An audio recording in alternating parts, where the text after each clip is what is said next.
Chapter 143. But Lee's thought made Gu Mingming very conflicted. Damn it, Leah was naked. She did not feel anything when he was in the water just now. But now that she was out, the scene was too erotic and Gu Mingming's nosebleed was about to go out of control again. Daddy Leah. Gu Mingming hugged Lee's neck and stopped Lee's actions of going ashore. Leah stopped in his tracks and smiled dotingly. You're still calling me Daddy Leah? Gu Mingming was speechless. Damn it, calling her own boyfriend Daddy.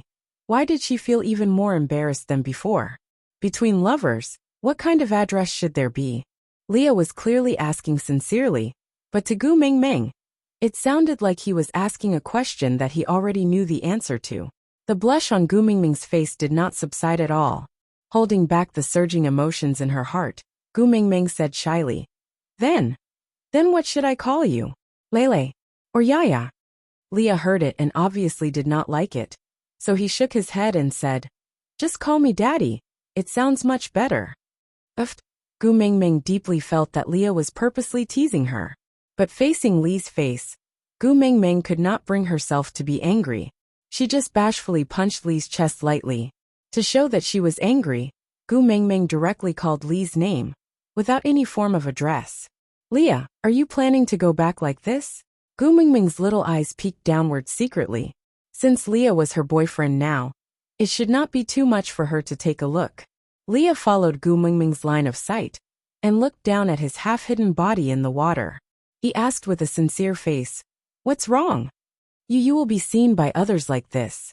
Gu Mingming felt that she had overestimated her psychological endurance. She dared to say anything when she was joking normally, but it was her first time seeing a real gun right in front of her. She only took a quick glance and quickly looked away. But even so, Gu Mingming still felt her heart jumping to her throat before she could see anything clearly. Leah thought for a while and tried to understand Gu Mingming's words. But he really could not figure out what the problem was. Wasn't everyone like this? Gu Mingming looked at the 3 words I don't understand clearly written on Lee's face and instantly felt embarrassed. She thought to herself, Does this beast deity not care about anything else besides whether a couple gets a divorce or not? You don't even bother with the least bit of weathering? But thinking was just thinking. Gu Mingming could not be bothered to complain about the beast deity's anti-image from the neighborhood committee. She was only thinking about her blue friend and could not let others see his nude picture. She thought for a moment and pretended to take off her clothes. As she slowly untied her belt, she said, My clothes are also covered in fish scales, and it smells like hell. Now that it's wet, it's not comfortable to wear. I might as well take it off too. Then we can run back to Sandy's place naked and let the tribesmen see us naked. Leah, on the other hand, tapped Gu Mingming's little nose with a faint smile and said, Elvis is already waiting over there with clean clothes.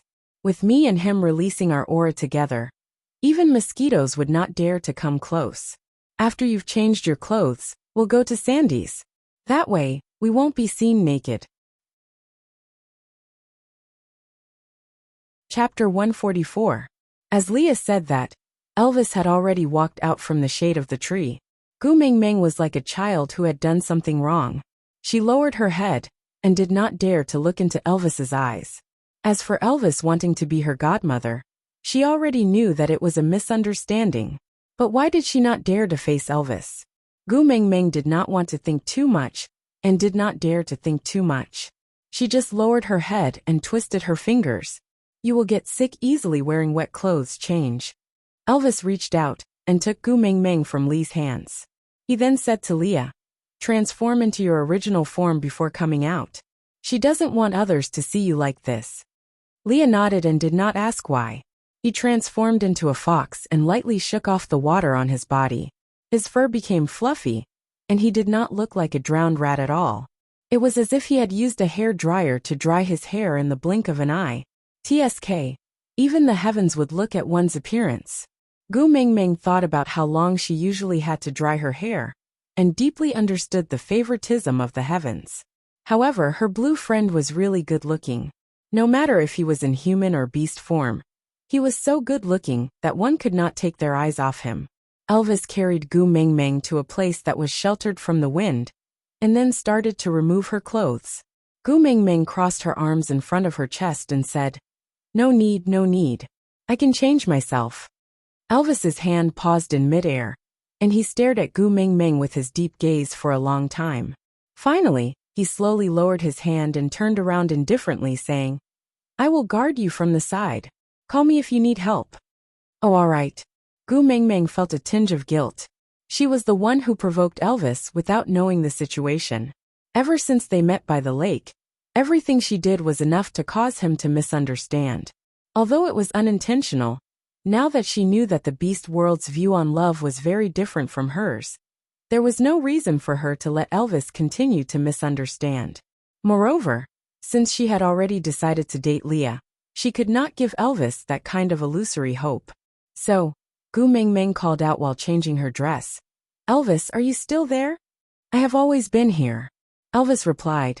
Gu Mingming said, "Leah confessed to me and I agreed." Elvis remained silent for a long while before slowly replying, "MMM." Gu Mingming said, "Where I come from, a female can only be with a male. Since I've agreed to date Leah, I won't have any other romantic partners." Elvis's voice was still indifferent, as if he did not care, but asked carefully, "Then what about you, Jean?" Gu Mingming smiled helplessly and shook her head. "Is this joke not over yet? Didn't I tell you that this is just a story, and there is no such person? Even if there is, his female is called Kong Moyan and not Gu Mingming." Silence. Another long period of silence. Just when Gu Mingming almost thought that Elvis had left, Elvis finally asked, "Then, what about me?" This time, it was Gu Mingming's turn to be at a loss. Her hand that was fastening the shoulder strap suddenly stopped, not knowing how to answer this question. Time seemed to have stopped and Gu Mingming's mind kept repeating Elvis's sentence. "What about me?" This was a simple question made up of 3 words, but she did not know how to answer. Elvis turned around and walked over from behind the rock. He took over the little shoulder strap from Gu Mingming's hands and fastened it for her. He said while fastening it, "You are now in Saint Nazaire. You just need to follow the rules here." Gu Mingming still did not say a word. She just looked up at Elvis's backlit face. Chapter 145. Elvis didn't wait for Gu Mingming's reply, and just carried the neatly dressed Gu Mingming into his arms with one hand, while using the other to carry her old clothes. These were supposed to be thrown away, but she said she wanted to wash them before using them, and he agreed to it. Leah transformed into a snow fox as promised, and waited for them not far away. He heard the conversation between Gu Mingming and Elvis. It was undeniable that he felt a sense of beauty in his heart. The only one, such an unattainable word. Yet Gu Mingming said she wanted to give it to him? In this beast world, which male could resist such a temptation? However, Leah was very clear that he could not protect Gu Mingming by himself. When Gu Mingming's identity was exposed one day, the beast world would definitely be in chaos. By then, how could he protect her while facing the enemies? But even if it could not be realized, Leah felt that it was enough with Gu Mingming's words. "Let Leah carry me." Gu Mingming felt a little awkward. She did not know how to face Elvis now. Elvis's spine obviously stiffened, but he did not say anything, and just placed Gu Mingming on Lee's back. Then he said, "You guys go to Sandy's place first. I will go back and dig a cave for Xiaoming to store her old clothes. I will go and fetch you guys later." Leah replied to Elvis using beast language, but Gu Mingming naturally did not understand. But Elvis just smiled bitterly and nodded before turning to leave. When Leah and Gu Mingming returned to Sandy's cave, Adali actually woke up miraculously. His wounds had not healed, but he looked much better. Unless it was the final radiance of a setting sun, he would definitely not die like this. Sandy saw Gu Mingming returning, and immediately went up to her. She held Gu Mingming's little hand and said, "Gu Mingming, you are too magical. Look, Adali looks much better now. At this rate, he will be able to recover in no time." Gu Mingming smiled embarrassedly and said, "This is Lee's credit, I just moved my mouth." But Sandy did not think so. She looked at Leah, who went to ask Bode for a piece of beast skin to wrap around his waist after putting Gu Mingming down. She lowered her voice and said, "Leah has never treated an injury like this before. This is obviously your idea. So, Adri's survival is all thanks to you. Mimicking Sandy, Gu Mingming lowered her voice and asked in a breathless voice, "Why are we speaking in such a soft voice?" Sandy gave Gu Mingming a "you're so stupid" look and said, "If Leah hears this, I'm dead meat." Gu Mingming said helplessly, "He can still hear you like this." Sandy paused and looked at Leah in fear. She bit her lower lip and could not say a word. Then, she suddenly pulled Gu Mingming over and said, "Gu Mingming, tell Leah not to be angry." Gu Mingming laughed out loud. "My Leah is not so petty." Sandy and Leah were stunned. "My Leah?" These 4 words were clearly enough to quell any of Lee's anger.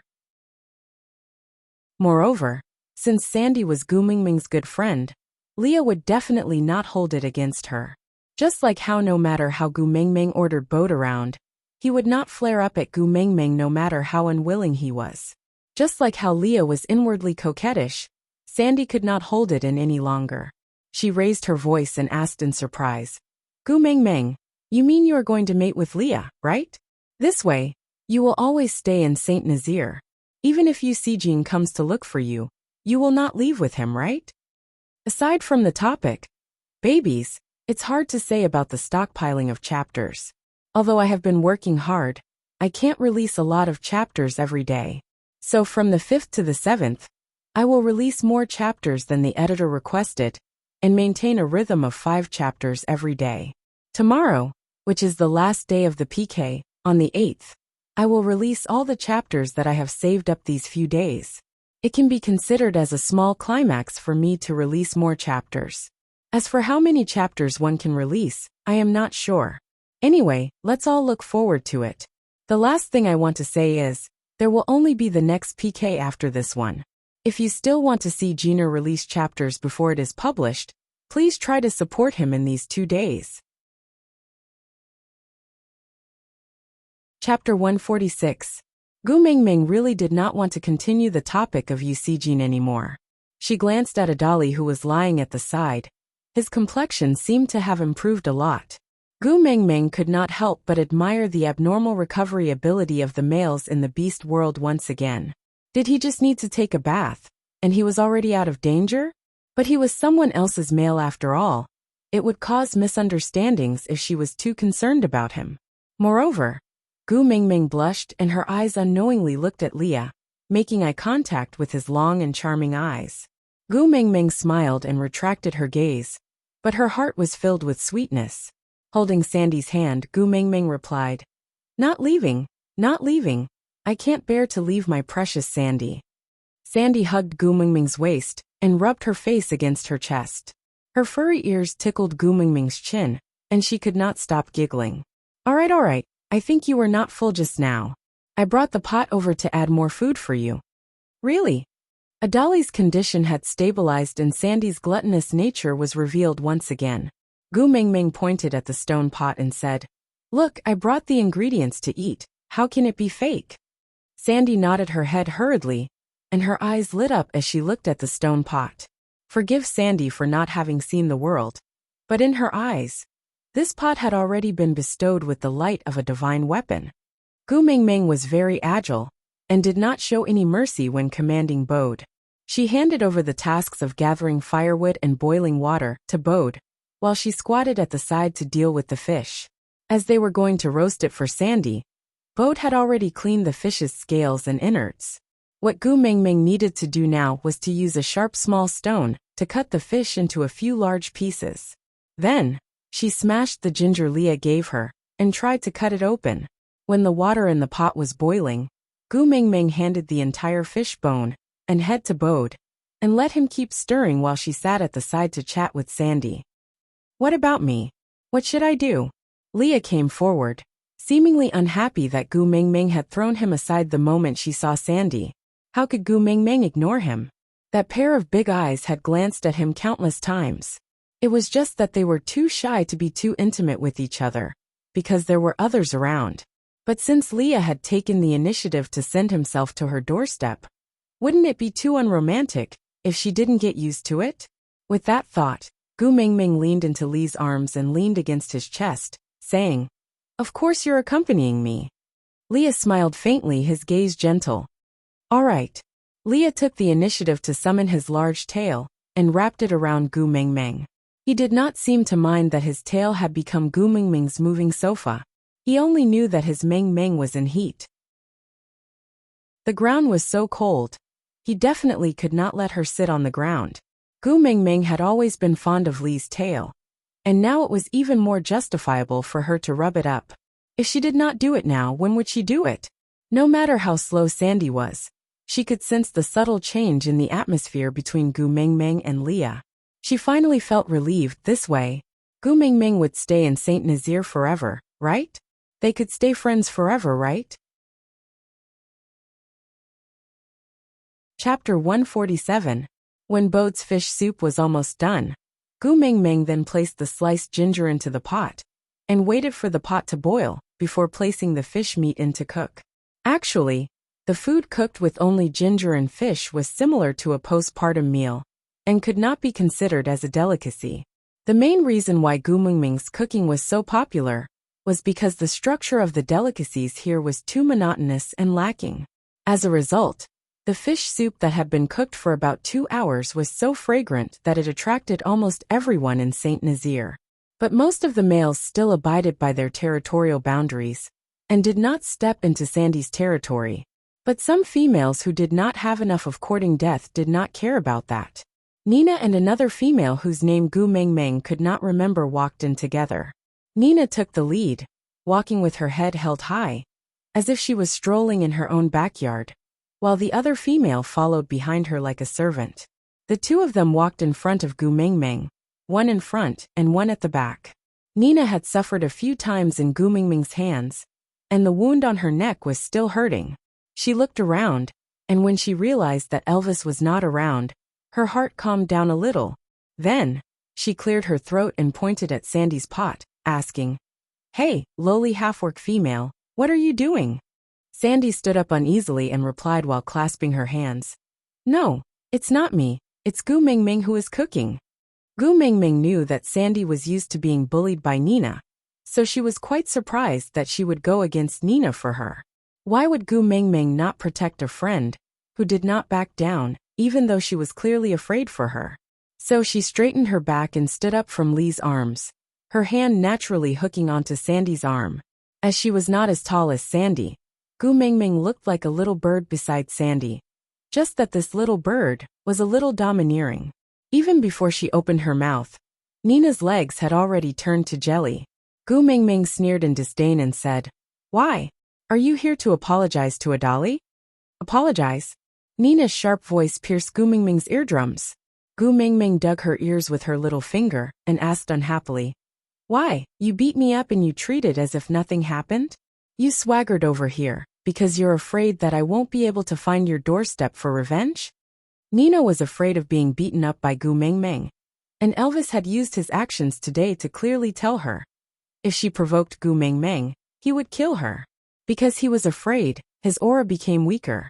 However, Nina had been the first beauty of Saint Nazaire for a long time, and had been pampered to the point that it had become her instinct.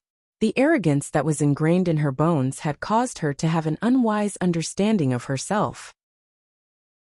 She thought, if Elvis was not around. Thus, he mustered up his courage and retorted, "Fights between males have always resulted in either death or injury. How can we blame others? He's useless and can't beat my male. Why should I apologize?" Wow. As Gu Mingming said, she started rolling up her sleeves. Nina had seen this posture twice, and instinctively knew that Gu Mingming was going to hit her again. He was so frightened that he took 2 big steps back, staring at Gu Mingming cautiously. Gu Mingming did not care about her. She pointed at Nina's nose and said, "Since you sent yourself to me, if I don't beat you up today, I would be letting you down." Aside from the topic, some people said that they did not like Sandy's character, and that she was too weak. But putting herself in her shoes, she had been bullied since she was an adult. How could it be easy for her to retaliate after such a long time? But it was precisely this weak character that she did not give in when Nina scolded Gu Mingming. So Sandy was just a soft and cute girl. We can't expect her to be like Gu Mingming, right? Gu Mingming. Author Ian, come over here and make it clear. What's the difference between you and me? Chapter 148. Gu Mengmeng was about to rush to Nina again, but was lifted up by her waist. Gu Mengmeng instinctively thought that Elvis was lifting her again. She turned around and was about to complain when she saw Li's smiling handsome face. Gu Mengmeng said, "Leah, why are you lifting me too?" Leah, on the other hand, poked her little nose in rebuke. He watched as she moved back and forth in his hands like a cub, hugging onto his hand indignantly, as if she wanted to bite him, but was reluctant to use any strength. He asked, "What did you promise me again?" Gu Mengmeng blinked her big eyes and shook her head honestly, completely forgetting what she had said just a moment ago. Leah pointed at the stone pot that was boiling water and raised his eyebrows while looking at Gu Mengmeng with squinted eyes, as if he was considering how to punish this little rascal who forgot everything after she said it. Gu Mengmeng followed Li's hand and looked at the stone pot. After thinking for a long time, she finally remembered that she had casually promised Leah when the stone pot fell just now. Something like, let him do everything in the future, treat herself as if she was severely handicapped and could not take care of herself, and so on. Blushing, she cleared her throat and swung into Li's arms, pouncing on him. Leah caught her steadily and waited for Gu Mengmeng to order him about female matters for the first time with his eyes full of smiles. Gu Mengmeng raised her head under Li's guiding and expectant gaze and pointed at Nina, saying, "Leah, help me teach her a lesson, all right?" "As you wish." Li's smile bloomed like a poppy at a speed visible to the naked eye. His voice was full of charm, like a smooth melody played by a cello. These 4 simple words made Gu Mengmeng's maiden heart explode more than any other situation.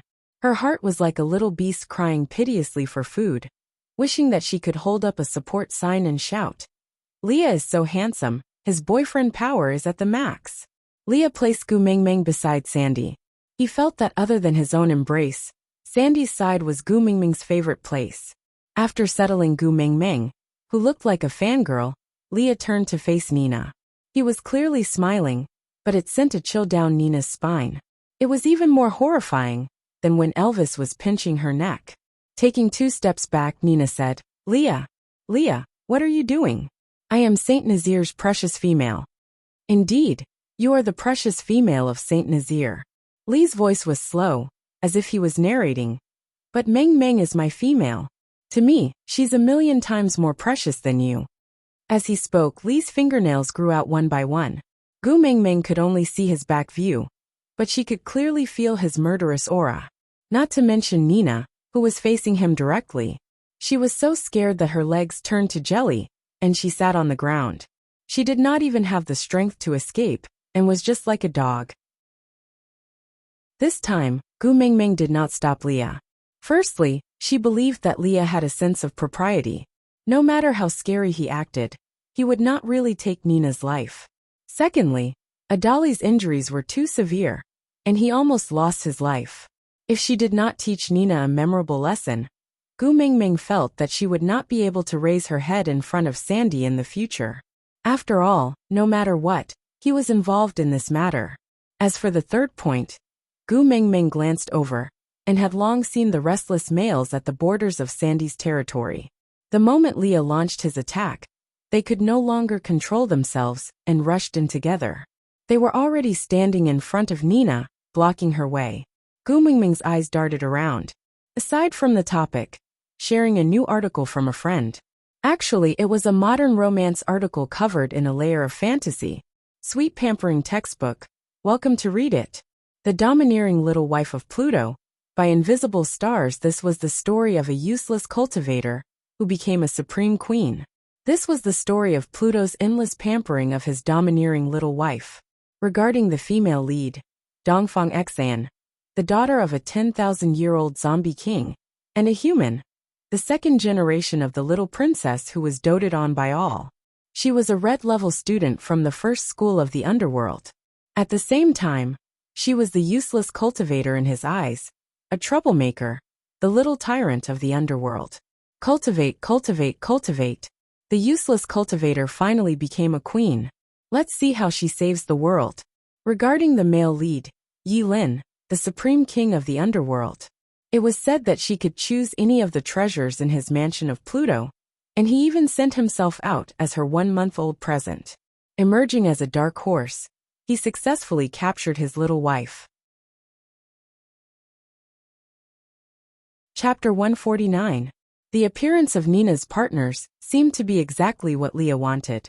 Flexing his wrists, Leah said, "You guys trespassed into someone else's territory," which is equivalent to disregarding Saint Nazir's rules. As a witch doctor, it's hard for me to pretend that I didn't see it. Nina's partners looked at each other. There seemed to be something wrong with Lee's words, but nothing seemed wrong at the same time. Based on their brains, it was impossible for them to refute Lee's words. Moreover, it was a fact that they trespassed into someone else's territory. There was no way for them to argue. Hence, one of Nina's partners crawled under Lee's feet. This was the way wild beasts expressed obedience. They did not want to and did not dare to become enemies with Leah. "We just want to bring Nina away. We have no intention of trespassing into Sandy's territory, Leah." "Oh no, great witch doctor, please forgive us." Leah did not seem to buy Nina's partner's cowardice. He just played with his sharp claws nonchalantly, smiling faintly. "Bring Nina away? That won't do," my Ming Ming said. "She wants me to teach her a lesson." Nina's partner was shocked. He stared at Leah with widened eyes. "Nina is a female." Lee's smile deepened. It was so beautiful that it was suffocating. But it was as if it was soaked in poison, making people afraid. "Yeah, Nina is a female." Leah twisted his wrist, grabbing onto Nina's partner who was blocking in front of him. He slowly raised his arm until the male's feet could no longer touch the ground. He kept kicking in the air, but had no ability to retaliate. Meanwhile, Leah maintained his God-loving smile, saying calmly, "But you guys are not." With that, Leah tossed the male who was almost dead to the side. At the same time, he transformed into a snow fox and leaped into the air. He stepped on the stomach of the male who had been tossed into the air, and leaped into the air. Then, he fought with Nina's partners who had already transformed into their original forms. Forgive Gu Mingming for not seeing anything clearly, because it was really too fast. About 3 seconds? Gu Mingming blinked, regained her composure and walked stiffly to Lee's side. Seeing Lee's clean hands and the 7 to 8 males lying by his feet, it would be an understatement to say that she was dumbfounded. Those who had transformed into beasts were obviously unable to get up. Each of them only had one wound on their bodies. It wasn't fatal, but it was surprisingly uniform. All the wounds were on the abdomen. Regardless of the depth, the shape was exactly the same as Adri's wound. At least from Gu Mingming's point of view, it was as though the wound had been copied and pasted. It was definitely produced by an assembly line. Leah knew that Gu Mingming was afraid of blood, so he chose to transform into his beast form to fight. Firstly, it was to end the battle quickly, and secondly, after transforming, the original stains on his body would be removed along with the transformation, leaving no traces behind. So when Gu Mingming walked over, there was not a single trace of blood on him. He was still as white and flawless as jade. Holding onto Gu Mingming's little hand, Leah asked with a face full of tenderness, "Is Gu Mingming satisfied with this lesson? If you want, I can also leave the same scar on Nina's body." Gu Mingming hurriedly shook her head. Actually, her so-called lesson was just to leave him with a bloody nose and a swollen face. She had never thought of Leah being so heavy-handed. But now that things had come to this, she could not say that Leah was wrong. After all, Adri was also injured by them to this extent. Forget it. I think they have learned their lesson, and will not dare to bully Sandy in the future. Leah maintained his faint smile, but when his gaze did not meet Gu Mingming's, his smile was so cold that it was frightening. "You should be glad that you are a member of Saint Nazir, or else." Nina's partners, who could not transform back into human form, let out a low whimper in their beast form. That was their submission under the suppression of absolute power. They were very clear that if they were not a member of Saint Nazir, Lee's claw would have directly dug out their hearts, and not just scratched their abdomens. Digression. To be honest, I still haven't found the place where I PK in the book town. But when I scanned the book town's reward area, I was really shocked. I always knew that you all loved me, but I didn't expect you all to love me so much. Thank you, Doryman. Hanshi Jianlu. New Day, and our Xian baby for their rewards. I'm so touched, my babies. Thank you all also. Thank you to Xiaosheng Academy's Great Banyan Tree Huahua. Chapter 150. My Gumeng doesn't like the smell of blood. Do you guys want to scram? Or, do you want me to do it? Before Leah could finish his sentence, a few of Nina's partners who did not dare to rush out just now tried to walk in from the boundary of Sandy's territory. They stopped after 2 steps and looked at Leah. Seeing that Leah just turned around and carried Gu Mingming back to the stove, ignoring them, they mustered up their courage to rush in and drag their injured family members away.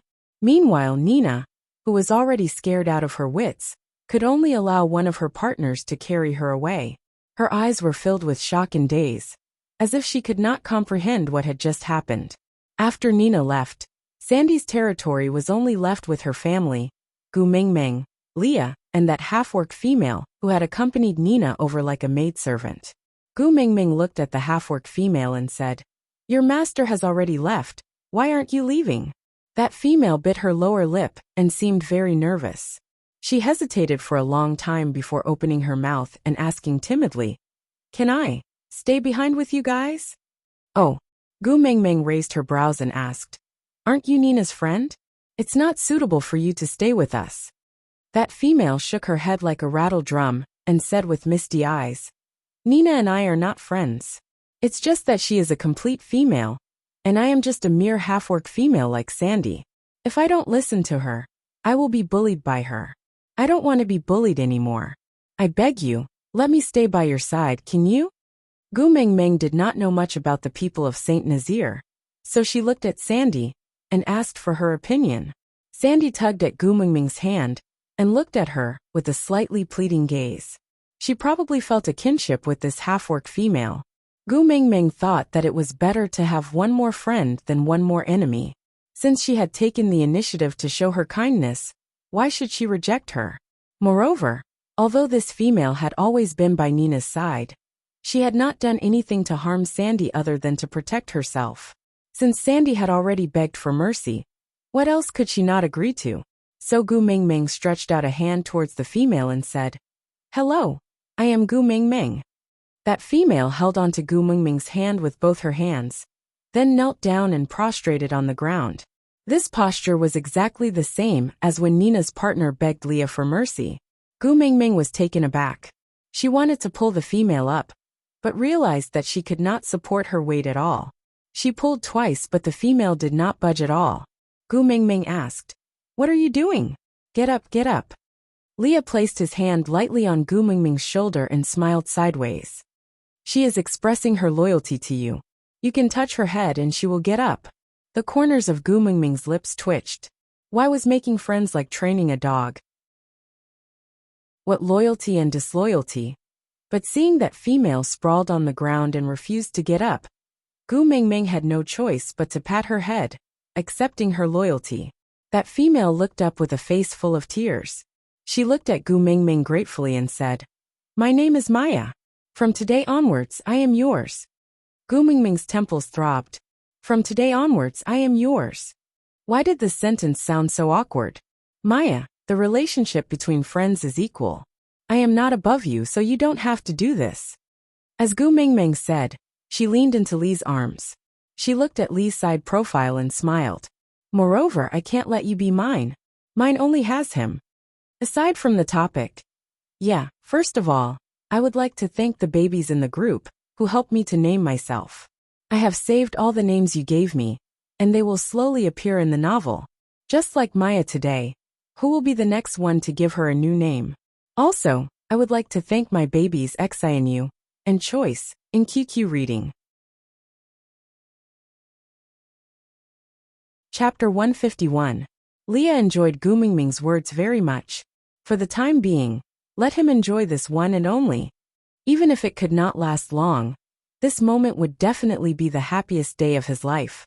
Leah hugged Gu Mingming's shoulders and looked at Maya, as if he was looking at a rival in love. "Why? You want to fight with me too?" Maya was shocked. She leaned back and fell on her butt.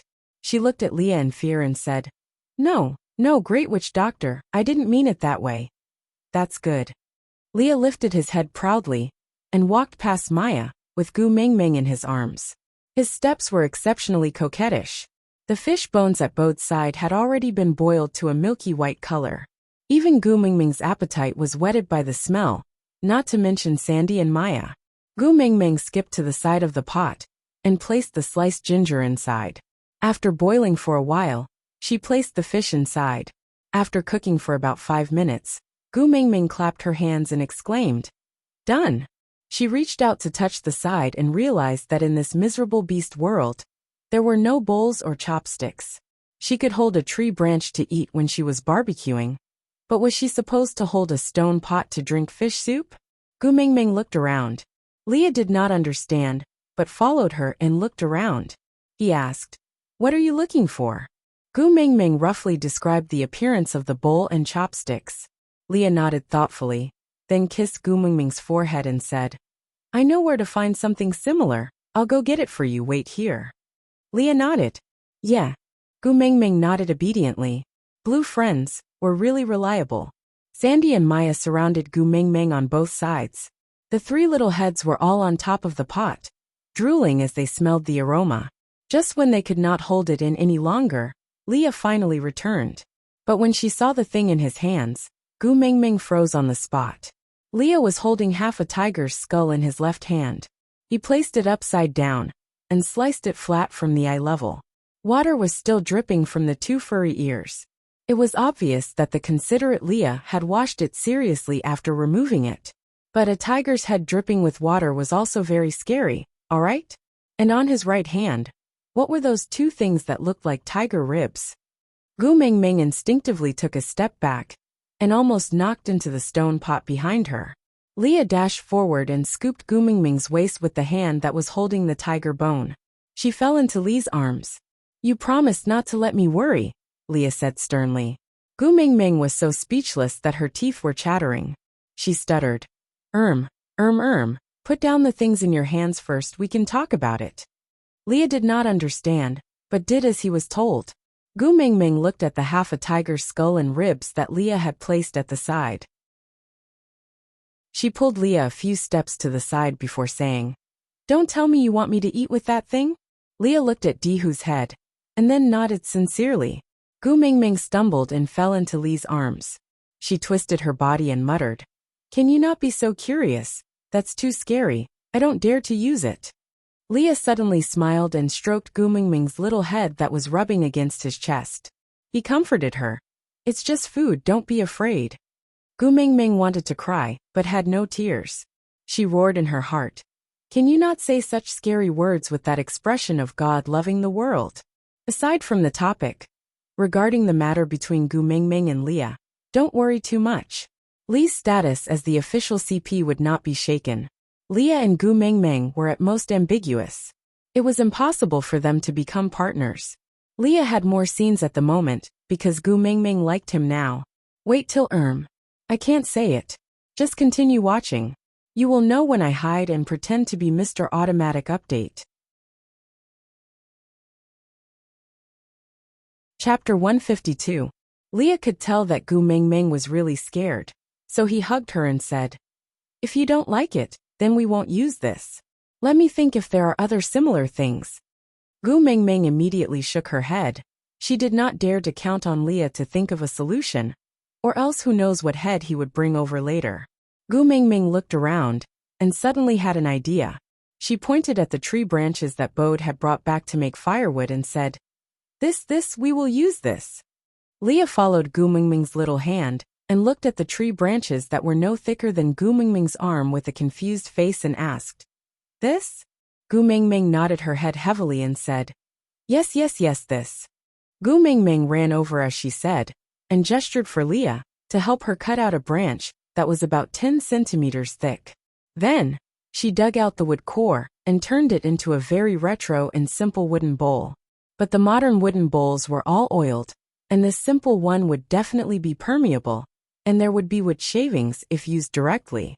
So Gu Mingming directly plucked 2 large leaves from the tree and placed them on the bottom of the bowl. Then, she used another bowl to fill the bowl with fish meat and soup. Gu Mingming was used to taking care of others, and just as she was about to pass the fish soup to Sandy, she was carried away from the pot by Leah and found an empty place to sit down. Leah was still in his half-orc form, using his large tail as a personal sofa for Gu Mingming while he sat cross-legged with one leg bent. His elbow was placed on his bent knee, and he looked sideways at Gu Mingming, admiring the way she ate. Gu Mingming used 2 thin tree branches as chopsticks. Although it was not easy to use bent branches, it was still better than tiger ribs. She picked up a piece of fish meat and sent it into her mouth. The texture was dense and sweet. After eating a few roasted meat, this fish meat soup was like a refreshing stream. Gu Mingming used her chopsticks to pick up another piece and sent it to Li's mouth, saying, "Try it. The taste is not bad." Leah placed the tip of his nose in front of the fish meat and smelled it. Then his lips curled up in his mouth that looked like he was going to eat the fish meat, brushing past Gu Mingming's chopsticks, and kissed her lips. This kiss was very light, but it messed up the rhythm of Gu Mingming's heartbeat. Everyone was watching, but Leah did not care about how others looked at him. He just looked at Gu Mingming's mouth tenderly and licked his lips. Indeed, very delicious. Gu Mingming pursed her lips and smiled faintly. She lowered her head and sent the fish on her chopsticks into her mouth. She did not dare to look at Li's eyes and could only eat the food in her bowl secretly. She didn't even know when the food in the bowl was gone, because her ears were filled with the sound of her own heartbeat. Leah took over the empty bowl and asked, "Do you want more?" "I'll help you get a bowl." Gu Mingming shook her head shyly and said, "No need, I'm full." Leah frowned, his heart aching that his Mingming only ate so little every meal. The food that he had spent so much effort to cook ended up in Sandy and Maya's stomachs. After thinking for a while, Leah whispered into Gu Mingming's ear, "But I'm still hungry." Gu Mingming then realized that she had actually finished everything and left nothing for Leah. She hurriedly said, "Then I'll help you get another bowl."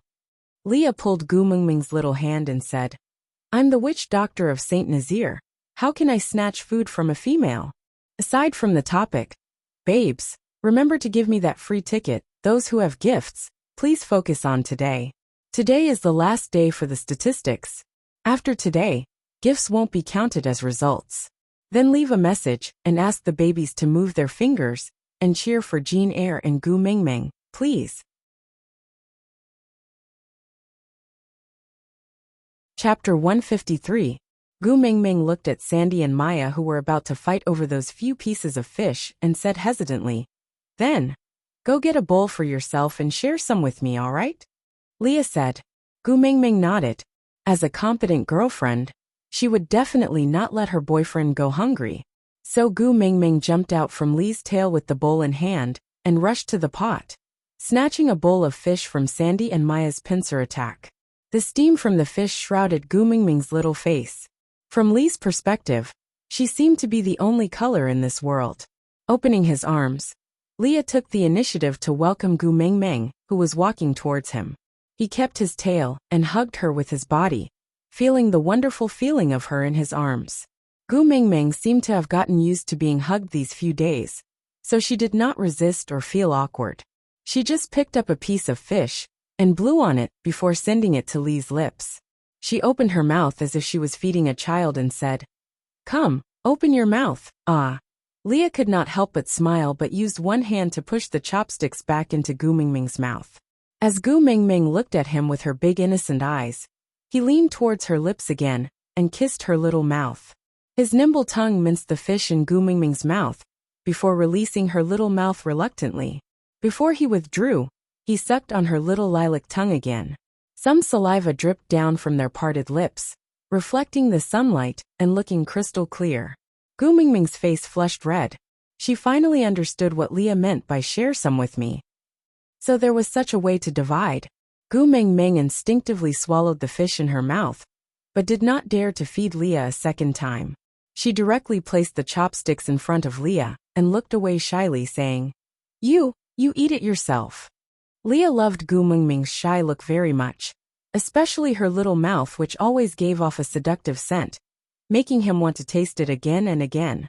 Using his slender and bony fingers to hook Gu Mingming's little chin, Leah said with a pure and innocent face, I don't know how to use these 2 tree branches. Gu Mingming stuffed the bowl into Li's hands and ran away, as if she was escaping for her life. As she ran, she shouted, "If you don't know how to use chopsticks, use your hands." Looking at Gu Mingming's escaping back view, Li's heart sank. Could it be that he had still pushed her too hard? Although she said she ran away, she didn't go far. She just ran to Sandy and Maya's side. These 2 little females, who usually did not even dare to breathe loudly in front of Nina, were now at loggerheads with each other over a pot of fish, refusing to give in to each other. Gu Mingming walked to the middle and forcibly separated the 2 of them, saying, "There are plenty of these fish in the stream. If it's not enough, we can just catch another 2 to cut them up and put everything into the soup. The soup is ready-made, and it doesn't take much effort to make. What's there to fight over?" Maya's understanding of Gu Mingming was that Gu Mingming was the one who beat Nina up, and she had always been the one being stepped on by Nina. So towards Gu Mingming, she desired and feared her. Now that Gu Mingming had spoken, she naturally did not dare to fight over it. Moreover, they were eating the ingredients found by Sandy's partner.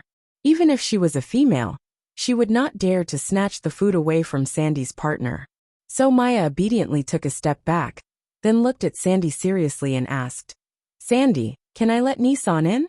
I want him to help me catch a few more water shuttles, so we can eat together." Aside from the topic, Gu Mingming, "Leah, you have your own hands and feet. Why do you want to snatch the food in my mouth?" "Leah, I was kissing you. You said before lovers is a relationship where I can kiss you if I want to." "Gu Mingming, you even said you are the witch doctor of Saint Nazir and cannot snatch food from females." "Leah, you are not a female from Saint Nazir. You are my female." Gu Mingming blushed, turned around and ran away. Chapter 154. Sandy nodded her head in agreement. Maya then waved her hand and a wolf leaped in. Gu Mingming still instinctively took a step back. Even though this wolf was obviously half the size of Elvis, and its color was just a normal gray.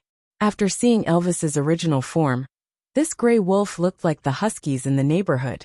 But even so, the natural fear humans had towards beasts still made Gu Mingming's heart skip a beat. Leah did not miss Gu Mingming's frightened expression, so when Nissan passed by him, he accidentally kicked him back to his original position. Leah stretched his back and stood up, calling out to Bode, "The females don't have enough food. Follow me to help them catch some food." Bode suddenly felt the glory of a leopard's life. He was actually not ordered around by Gu Mingming. He was so happy, he did not know why, but he just felt like he could straighten his back. Bode followed behind Leah all the way to the stream. When he passed by Nissan, Leah only gave him a look and Nissan followed behind Leah without any hesitation. Lee's lips moved slightly, but Gu Mingming naturally did not know what he was saying, as they were too far apart. But the other males present heard it clearly. Lee's instruction with a devilish smile was, "No one is allowed to show their original form in front of Gu Mingming again." Gu Mingming took advantage of the free time, and asked Sandy to order her partners to learn from Leah to make bowls and chopsticks of all sizes using wood. She chose a piece of wood that was as thick as Gu Mingming's waist, dug out the middle, and made 2 small holes in symmetrical areas. Then, she tied some vines to it, and it became the simplest water bucket. Luckily, the males in the beast world had strong hands-on skills. Although it was not as beautiful as Lee's, it at least had the basic functions. It did not look good, but it was fine as long as it could be used. When Sandy's partners returned with the new tools, Gu Mingming used a bigger bowl to add some water into the pot. Then, she used the long chopsticks to stir while humming a tune, waiting for Leah and the rest to return in satisfaction. Sandy, on the other hand, forgot to look at the pot as she stared at Gu Mingming with eyes brimming with love. "Gu Mingming, you're really amazing. You know how to make so many strange but useful things, and you can even sing." Gu Mingming grinned. She looked at the cutlery on the floor, that could only be destroyed as a defective product in the modern world. She really did not dare to accept Sandy's compliment. However, she was not going to pass on the responsibility of singing. Clearing her throat, Gu Mingming smiled at Sandy. "You like listening to songs?" Sandy nodded as if she was pounding garlic. She clasped her hands in front of her chest and instantly turned into a fangirl. Legend had it that only the mermaid tribe in the deep sea and some migrating birds knew how to sing. But Saint Nazaire was far away from the ocean, and none of the birds that knew how to sing would pass by here when migrating. So to Sandy, or even the entire Saint Nazaire, singing was a luxury. Gu Mengmeng did not know this. She was just purely pleased by Sandy's expectant gaze. Hence, she hummed twice to set the tone. She then stirred the fish soup in the pot while singing. Other than being in love, we're also fortunate to have the happiness of chatting with a good friend. You're my dowry, my most precious collection. I won't marry a man who doesn't nod his head. I'm your dowry, please keep me by your side. Don't marry a man who thinks I'm too noisy. Sandy and Maya were already in a daze.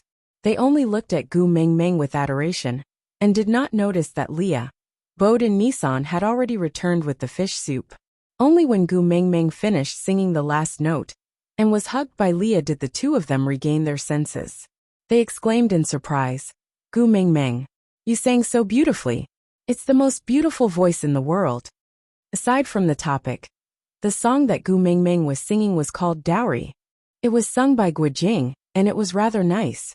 Then, I would like to thank my precious prodigal son Forever Alone, and our precious Xian, from QQ Reading. With your support, this novel could achieve such results today. Once again, I would like to thank everyone for voting and leaving comments for me these few days. Thank you, thank you. Chapter 155. Gu Mengmeng did not reply to Sandy. Please forgive her. She was a person who prioritized love over friendship, a person who only cared about the opposite sex. Moreover, she and Leah were already in the honeymoon phase, so she could only see Leah. She believed that Sandy would understand. You're back, it's been hard on you. Gu Mengmeng held Lee's neck and kissed him on the cheek. Lee's expression softened, but he still could not hide his disappointment. You sang really well, it's a pity. I couldn't listen to the whole thing. Gu Mengmeng smiled with her eyes squinted. It's nothing, isn't it just singing? If you want to listen, I can sing for you every day. Leah raised his brows and smiled. He kissed Gu Mengmeng's cheek. I'm looking forward to it. Gu Mengmeng saw that Leah clearly wanted to listen to her singing now, so she did not reject him. She nestled in Lee's arms and sang Tian Fujian's Little Luck. After she finished singing, she looked up at Leah and smiled sweetly. Leah hooked Gu Mengmeng's chin with his fingers and covered her lips with his. After kissing for a long time, he called out in a slightly hoarse voice. Gu Mengmeng, Gu Mengmeng, Gu Mengmeng. Gu Mengmeng looked at Leah in a daze. Since when did Leah stop calling her by her full name? Suddenly calling her like this made Gu Mengmeng feel uncomfortable, and this feeling of unfamiliarity pounded against her heart, messing up the rhythm of her heartbeat. I'm calling your name very seriously. Leah kissed Gu Mengmeng's forehead again. Then, he whispered in her ear. Because I know that meeting you is the luckiest thing that has happened to me in my entire life. Gu Mengmeng felt a sweetness in her heart. She could not help but laugh. She hugged Leah back and patted his back gently. It's just lyrics, don't take it too seriously. Many lyricists are just forcing themselves to write new lyrics. They don't have any real content.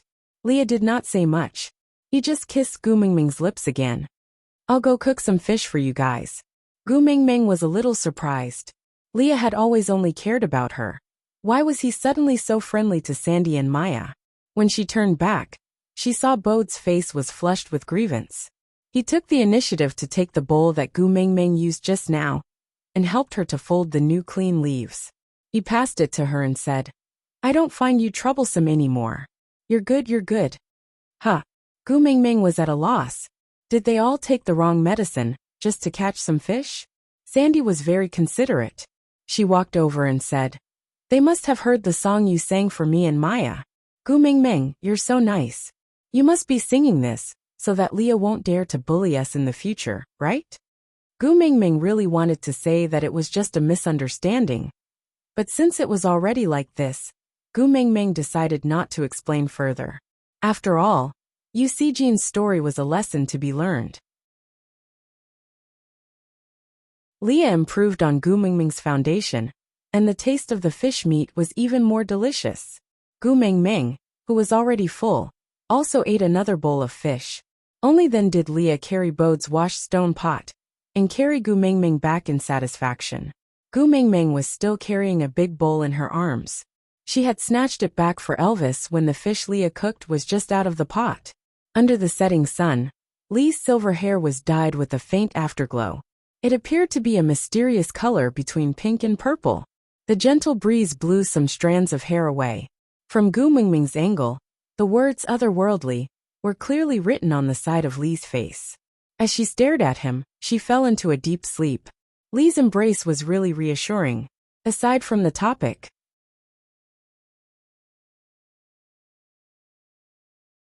Chapter 156. The next morning, when Gu Mengmeng woke up, she could only see darkness in front of her. She was drenched in sweat, and when she stretched out her hands, she realized that she was surrounded by soft and furry sensations. Sensing Gu Mengmeng's movement, the constant temperature living furry 360-degree bed automatically separated into two sides, black on the left and white on the right.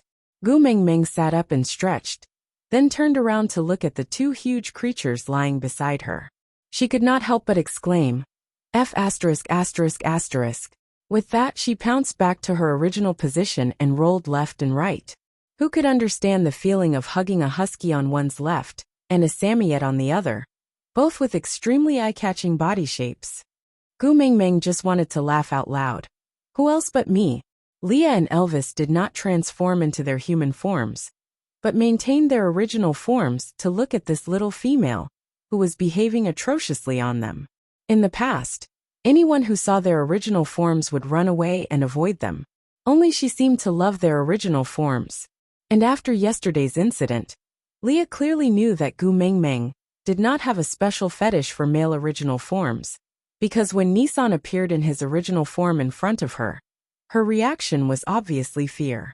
Elvis looked at Gu Mengmeng's unbridled look and felt warmth in his heart. The corners of his lips curled upwards, revealing a smile. But, damn it, he was in his original form now. His smile directly scared Gu Mengmeng. Seeing Gu Mengmeng's face suddenly turning green, Elvis and Leah instantly transformed into their human forms and supported her with concern. What's wrong? Why is your face suddenly so ugly? Are you feeling unwell anywhere? Gu Mengmeng's face once again turned red at an unimaginable speed. Damn it! Both of you are not wearing any damn clothes. Gu Mengmeng already felt that her nasal cavity had received a serious blow, and two warm currents flowed down her nose. Gu Mengmeng turned around immediately and stammered, Beast skin dress, or wear it properly. Elvis and Leah looked at each other and shook their heads helplessly. Elvis turned around and went into the depths of the cave to retrieve the beast skin dress, while Leah walked behind Gu Mengmeng seductively, swaying his hips and swaying his hips. He hugged her from behind and bent down slightly to accommodate her height. His lips were less than a millimeter away from Gu Mengmeng's earlobe. He huffed and said, You're the only one here, why are you wearing that? Gu Mengmeng's heart was beating like a drum, and she felt like steam was coming out of her face. He gulped and said, I can't take it. I'll have a nosebleed. Lee's slender and fair fingers brushed past the area below Gu Mengmeng's nose. His fingers were indeed stained with a bewitching shade of red. He licked it with the tip of his tongue and swallowed that fishy sweetness. Leah said meaningfully, Can I help you clean it up? Gu Mengmeng did not forget how Leah cleaned her nosebleed in the stream. Once was enough. Her little heart could not take a second round. So she hurriedly waved her hands and said, No need, no need. Quickly wear the beast skin dress, and my nosebleed will stop. Leah chuckled and lifted Gu Mengmeng's chin to raise her head to prevent her nosebleed from worsening. But when Gu Mengmeng raised her head, she met Lee's eyes, who was standing behind her and looking down at her. Leah, who was topless, had the lazy look of someone who had just woken up in the morning, and an ambiguous smile that belonged exclusively to Gu Mengmeng. He kissed her forehead lightly and said, Good morning, my Gu Mengmeng. Aside from the topic, thank you to the little darlings seeing deer in Han Shi and loving rainy days who tipped me in QQ bookstore. Thank you to all the little darlings who helped me leave messages and update various statistics during the PK period. When I know the results of this PK, I will inform everyone immediately. Regardless of success or failure, the process of us working hard together is extremely precious to me.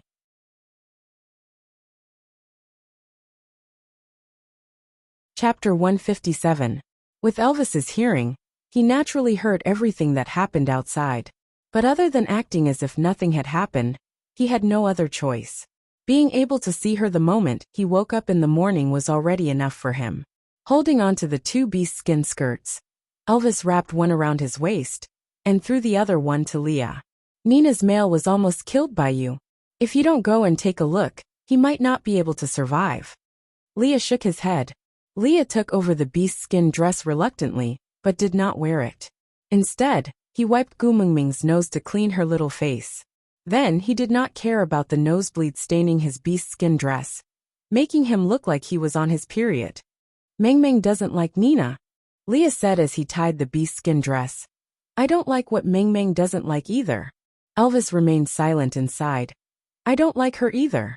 Suddenly, the three of them looked at each other and laughed. Gu Mingming obediently helped Leah tie the beast skin dress and tried her best to ignore the blood stain that seemed to be caused by her period. She patted Leah lightly with her little hands and gestured for him to sit down.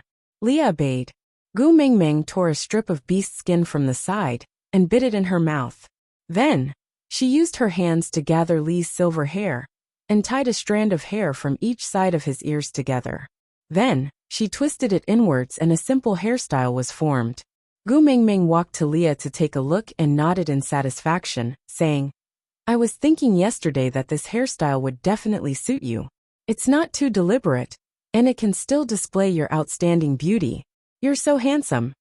Leah had never cared much about his hair, but after Gu Mingming's praise, Leah felt that his hair was really not bad. With a smile, Leah tapped Gu Mingming's little nose and said, I know you're the softest, you don't have to flatter me like this. I'll go and treat Nina's partner. After all, he's from Saint Nazaire and as a witch doctor, I won't leave him to die. Gu Mingming also felt that her flattery was a little exaggerated, but beauty is in the eye of the beholder. She could praise her own boyfriend however she wanted, right? Who could control the subjective thoughts of a young girl in love? Leah stood up and held Gu Mingming's little hand reluctantly, saying, I know you don't like Nina, so I won't bring you along. I'll ask Elvis to pluck some fruits for you later to fill your stomach. I'll bring you a water shuttle when I return, all right? Gu Mingming thought about Elvis's shocking culinary skills and nodded her head in understanding. All right. Leah held Gu Mingming's little hand and kissed it before turning and leaving. Only Elvis and Gu Mingming were left in the cave, and the atmosphere became awkward. Gu Mingming cleared her throat and said, I'm going to the stream to wash up. Do you want to come along? Gu Vis nodded and carried her and walked towards the river. He up. When she reached the stream, Gu Mingming realized that she was wearing a different set of clothes from the one she had worn last night. She tilted her head and asked, These clothes, Ellis. That. The second half of Gu Mingming's sentence was stuck in her throat and turned into an O. After answering, Gu Mingming did not dare to look back at Elvis. She just squatted down beside the river and splashed some cold water on her face. There was a strange uneasiness in her heart, but she could not pinpoint what it was. There was a voice in her heart that kept praying for Elvis to not open his mouth. But it was obvious that Gu Mingming did not burn enough incense usually, so the deities did not have the intention to protect her. Have you considered the matter we talked about the last time? Elvis finally opened his mouth. The previous question he asked was just 3 words. What about me? Aside from the topic, this is the last update for today. We'll resume our normal updates tomorrow and wait for the editor to inform me of the PK results. If we pass this round of PK successfully, there will be a 2P session and a new round of explosive updates. During this period of waiting, we'll resume our normal schedule of 2 updates a day.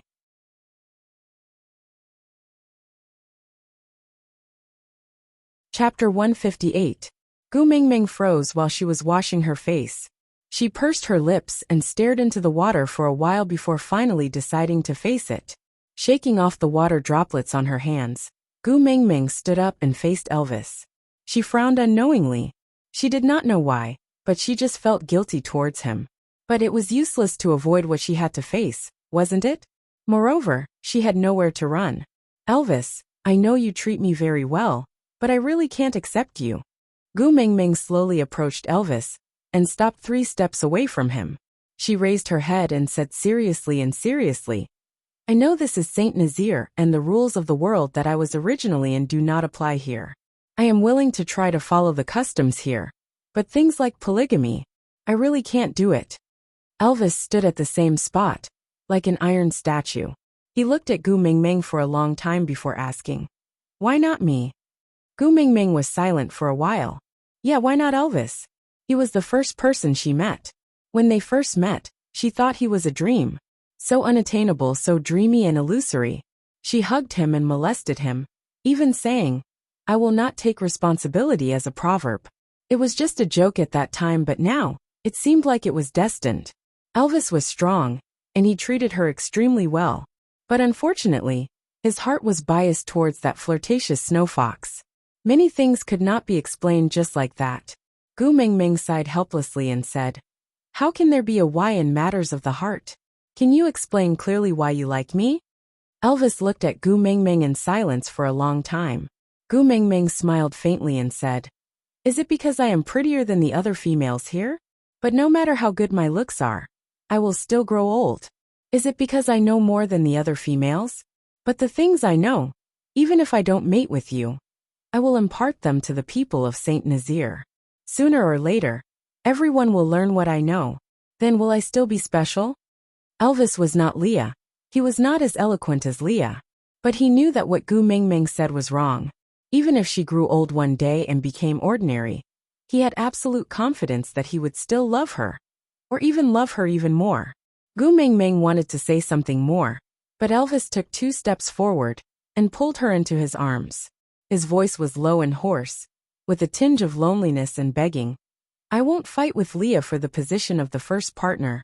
I just want to stay by your side. Gu Mingming pushed Elvis, but he did not budge at all. She wanted to say something, but Elvis did not give her a chance.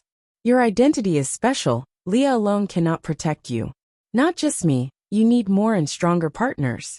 Leah knows this too. Before Elvis could finish his sentence, Gu Mingming said, I'm different from the females here. I'm not someone who can only wait for others to protect me. Elvis was taken aback and felt a little desolate. Yes, she was the messenger of the beast deity, and was different from the other females, who could only wait for males to protect them. Gu Mingming took the opportunity when Elvis was in a daze, and pulled herself out from his arms. She took 2 steps back and said, when Leah returns later, I will move into his cave. I have troubled you during this period of time. Thank you for taking care of me. Aside from the topic, thank you to my QQ reading darling, Dream, Little Rabbit, Jade Treasure, Dream Wanderer's Dream, Low Voice, Huafeihua's Style as a reward. And thank you to Xiaoxiang's darling Big Banyan Tree for her recommendation vote. Thank you, and to Xiaoxiang's darling, Yu Xiao of the 4 Young Masters, QQE381DC0DB2, for her gift of flowers. Thank you to everyone for your company and support along the way. I still do not know the results of the PK at the Book Town. I will share it with everyone once I receive the news.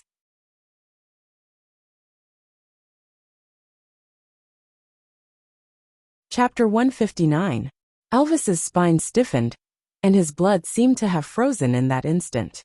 He could not breathe for a long time, and could only stare at Gu Mingming fixedly. That pair of eyes that were as clear as a deer's were filled with determination and determination. Elvis knew that this expression was not just a female's willful and angry words. She was really going to leave his life. The left side of her chest stopped for a long time, before a deafening sound rang in Elvis's ears. His eyes were bloodshot and his vision blurred. Turning around resolutely, Elvis only said one sentence, "You don't have to leave." Then he left with big strides. Looking at Elvis's back, Gu Mingming felt like she was about to be swallowed by guilt. Rejecting someone was really a stressful thing. Gu Mingming only hoped that she would not have to do it a second time in this lifetime. She swore that she would never be envious of the school bell being confessed to 8 times a day, and that rejecting someone was as easy as chewing potato chips. What did Elvis mean when he said she didn't have to leave? Was he going to let her stay in the cave? That was not good. Rejecting someone and still asking them to leave without a penny? How shameless was that? Gu Mingming felt that she could not do such a thing, so she decided to pack her things first and move to Li's place when he returned. Returning to the cave, Gu Mingming looked down at her aching feet. She finally understood why Leah and Elvis always carried her every time she left the house, and almost never let her walk on her own. Their thoughtfulness was because she was too slow, and only realized it now.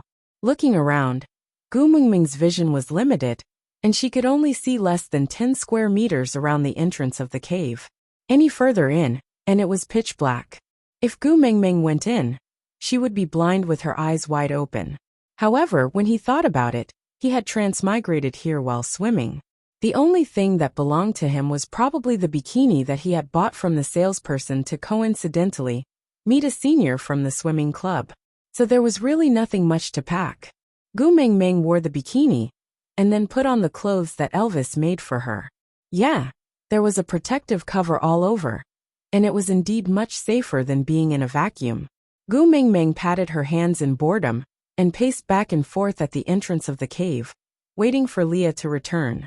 She prayed silently in her heart, hoping that Leah would return earlier than Elvis, so that it would not be too awkward.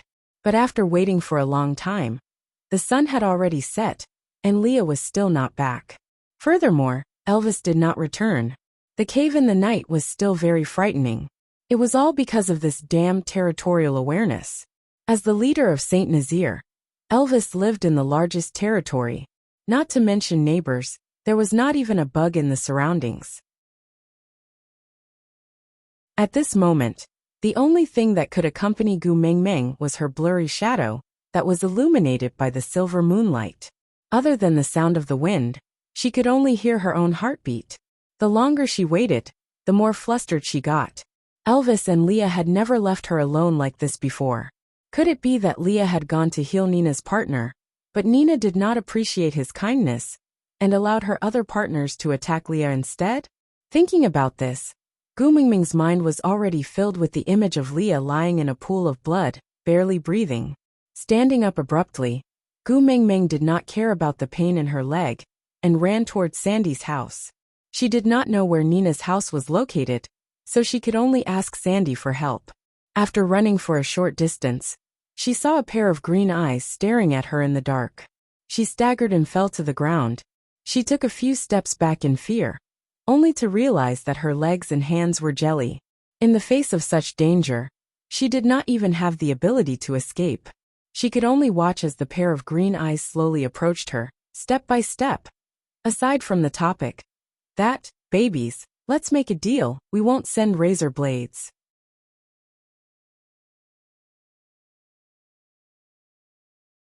Chapter 160. When the owner of the eyes completely appeared in front of Gu Mingming from the night sky, she was instead relieved. Elvis, why did you only come back now? Gu Mingming tried to stand up, but realized that her legs were too weak to stand up. She just sat cross-legged on the ground with her hands hanging weakly on the outside of her knees. She looked up at the black wolf in front of her and said, "Did you see Leah? He still hasn't returned. I'm a little worried." Elvis did not transform into his human form, and just used his head to nudge Gu Mingming, signaling her to return to the cave. Gu Mingming tilted her head and asked Elvis, "What's wrong? Did something happen? Why don't you transform back into your human form?" Elvis nudged Gu Mingming a few more times, but she stubbornly refused to go back.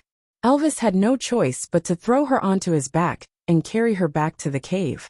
Even though they were only a few steps apart, Gu Mingming could clearly feel Elvis's abnormality. Even though he tried his best to hide it, Gu Mingming still discovered that his hind leg seemed to be injured. Gu Mingming did not struggle along the way, as she was afraid of worsening Elvis's injuries. Only until Elvis sent her into the cave and turned to leave did Gu Mingming open her arms and block Elvis's path. "What happened to your leg? You're injured, right?" Elvis instinctively moved his leg back, and a low whimper came from his throat. Gu Mingming did not understand beast language, and could only reply anxiously. Leah went to treat Nina's partner, and hasn't returned for a day. Why don't you rest in the cave first, and I'll find Leah to treat your injury? Gu Mingming said and turned to run out. But Elvis did not care about his injury, as he bit the back of Gu Mingming's dress, and brought her back into his arms. With his front paws, he pulled Gu Mingming into his arms.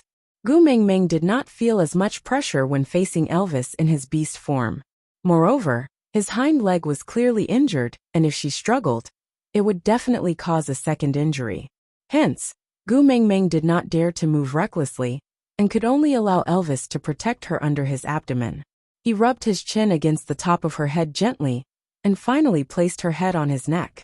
His chin, the softest part of his lower jaw, gently pressed against the top of her head. He hugged her just like that, and did not sleep for the whole night.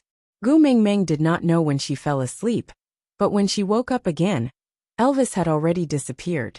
There were some washed fruits placed at the entrance of the cave, which must have been left there by Elvis. Gu Mingming looked around, but did not find any traces of Li's return.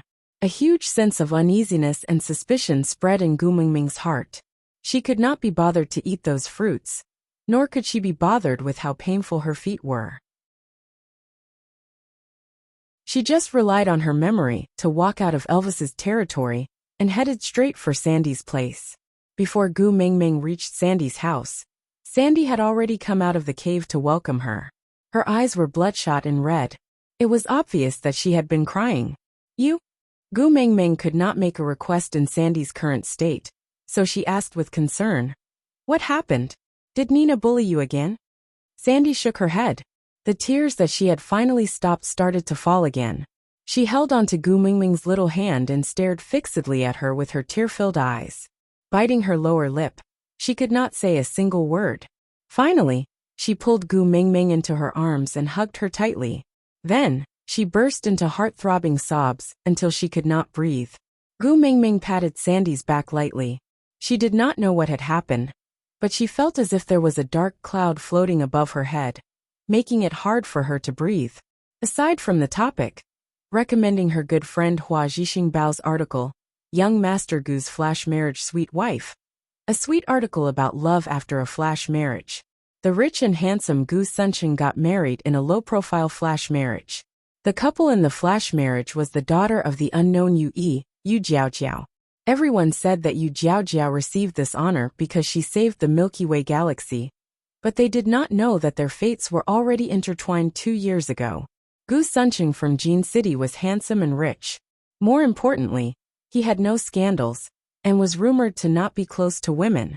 He had been cold for 27 years, and fell head first into Yu Jiaojiao, the little vixen. After the marriage, Gu Suncheng's peaceful life was in turmoil. President Gu, Madam broke the old master's favorite vase. The man did not even lift his head. Just find a similar one and send it over. President Gu, Madam released old Madam's favorite parrot. Go to South America to find a new one for her. President Gu, Madam went on a date with old Madam's sugar baby.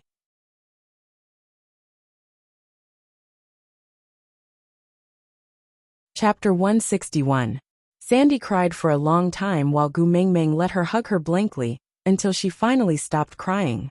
She sobbed and said, Gu Mingming, don't be too sad. Although Leah, you still have Elvis. Hurry up and mate with Elvis, don't let Nina sob. Sandy stuttered her words, but Gu Mingming's heart skipped a beat. She held onto Sandy's shoulder and asked with furrowed brows and squinted eyes. Say, what happened to Leah? Sandy looked at Gu Mingming with her swollen eyes and asked timidly, You still don't know? Gu Mingming asked, What should I know? Sandy cried even louder. Gu Mingming had never been so frustrated before. She was absolutely sure that Sandy was not crying because she was bullied, but because of her, and it had something to do with Leah. Don't cry, tell me what happened first. Where is Leah? Gu Mingming held onto Sandy's shoulder tightly and forced her to calm down. Sandy cried until her nose was covered in tears and snot. She said in a sobbing tone, Leah is going to mate with Nina. What? Gu Mingming staggered 2 steps back before shaking her head and forcing a smile. Impossible. This is impossible.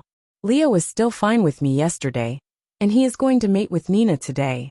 How is this possible? It's true, the entire tribe knows about it. Gu Mingming had long let go of Sandy's shoulder, but she was still standing at the same spot, crying loudly with Gu Mingming's support.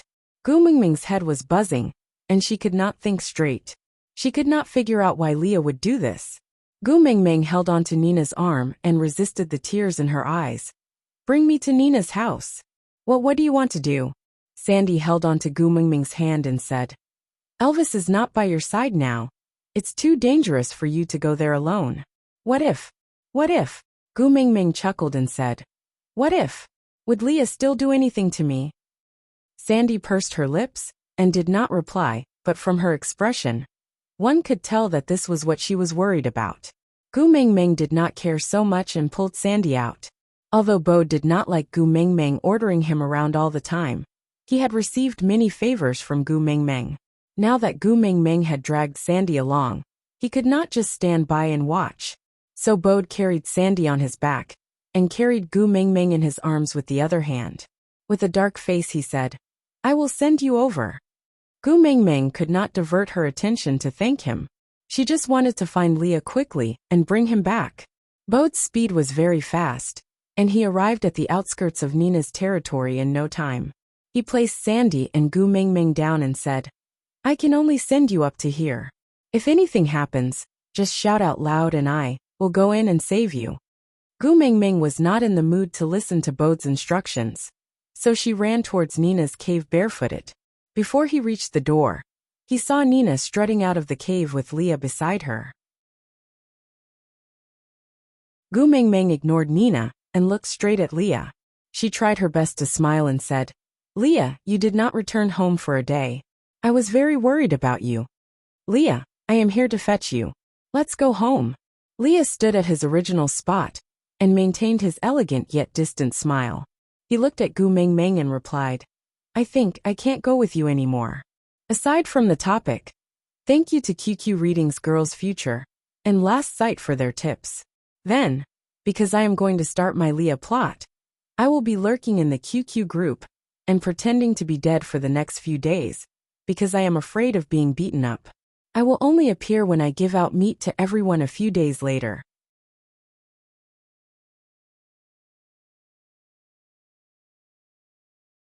Chapter 162. Why? Gu Mingming's smile froze on her face. Leah clearly did not reply, but her tears fell down uncontrollably.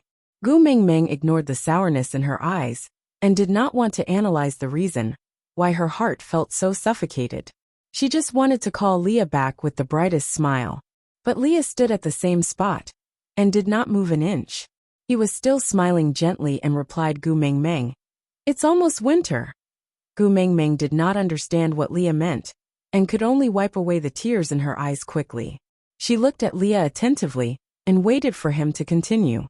Lee's gaze passed through Gu Mingming and drifted to a faraway place. He continued in a disappointed tone. I've already become an adult for a long time. If I don't mate soon, I'll miss the opportunity to give birth to the strongest cubs. Gu Mingming's mind exploded, and her heart was in turmoil. A thought kept surfacing in her mind. Leah left her because she was unwilling to mate. That's right. Right from the start, she only intended to date Leah.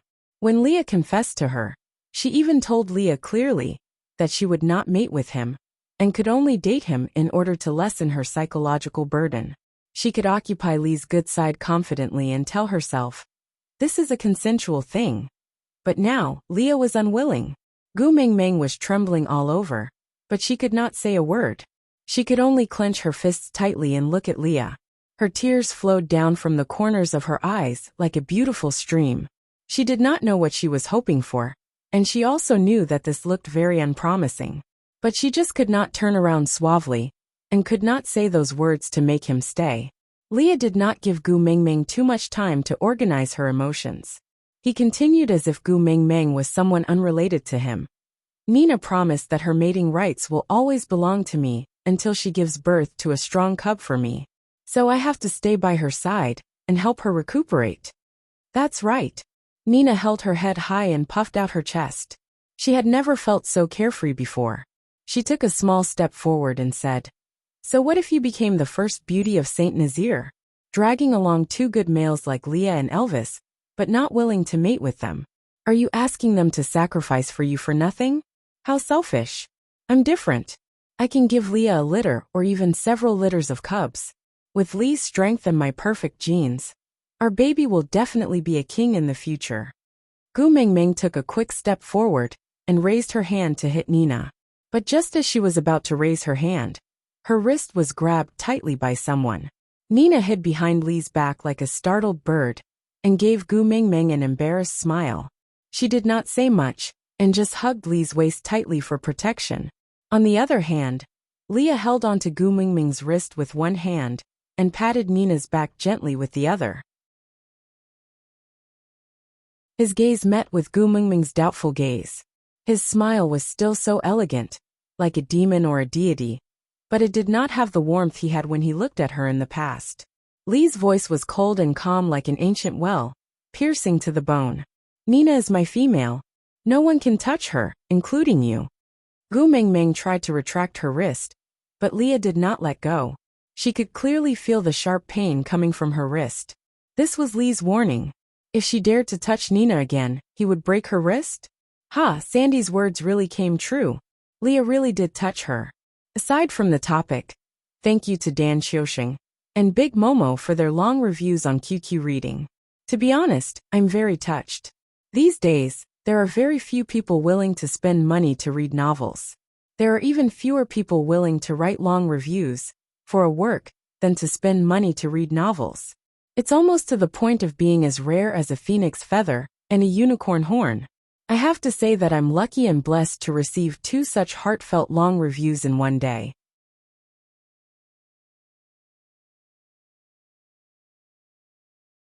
Chapter 163. What if I hit her? What do you want? Kill me? Gu Mingming clenched her teeth and raised her head stubbornly. Damn. Someone snatched her boyfriend and still dared to show off to her. If she could bear with this, she, Gu Mingming, should be able to ascend to heaven and become a bodhisattva. Leah shook his head and said, I won't. Gu Mingming's eyes brightened with a tinge of anticipation. Leah continued immediately. With me around, I won't let you hit her. Gu Mingming smiled bitterly and nodded, indicating that she understood. Leah then let go of her hand and stood in between her and Nina, not giving her any chance to hurt Nina. Good, very good. Gu Mingming took a step back and used her other hand to support her numb wrist. She looked at Leah and said, Since I know that you are safe and sound, I can rest assured. Even if you are not with me, I still wish you happiness. With that, Gu Mingming turned around and moved her feet with difficulty, step by step, back to where she was. Nina's words were like a thorn, piercing straight into Gu Mingming's heart. Every time her heart beat, the sharpness would penetrate deeper.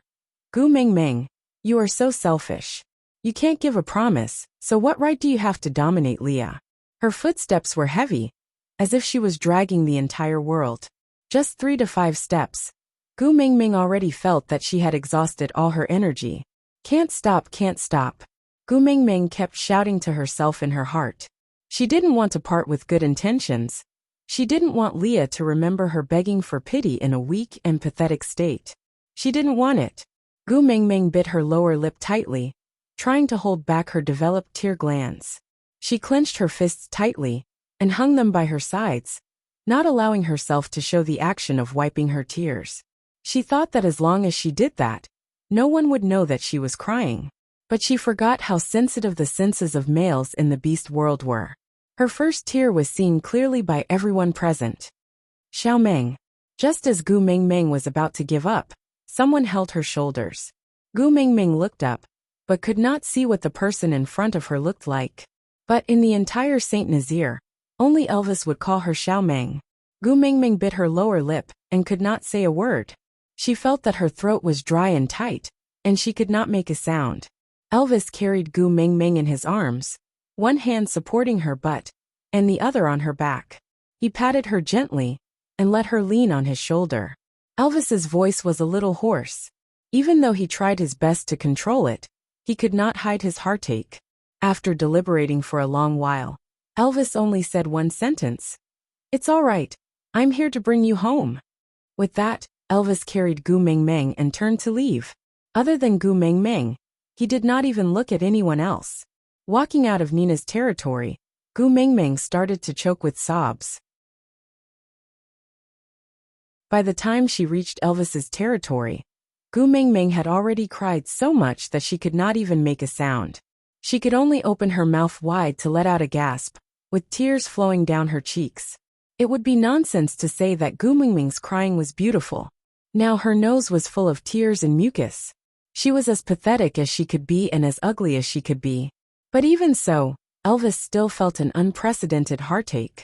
It was as if something in his left chest was being torn apart by sharp claws and fangs, being gnawed away bit by bit until nothing was left. Aside from the topic. Hello everyone. This is Mr. Automatic Update of Stored Manuscripts.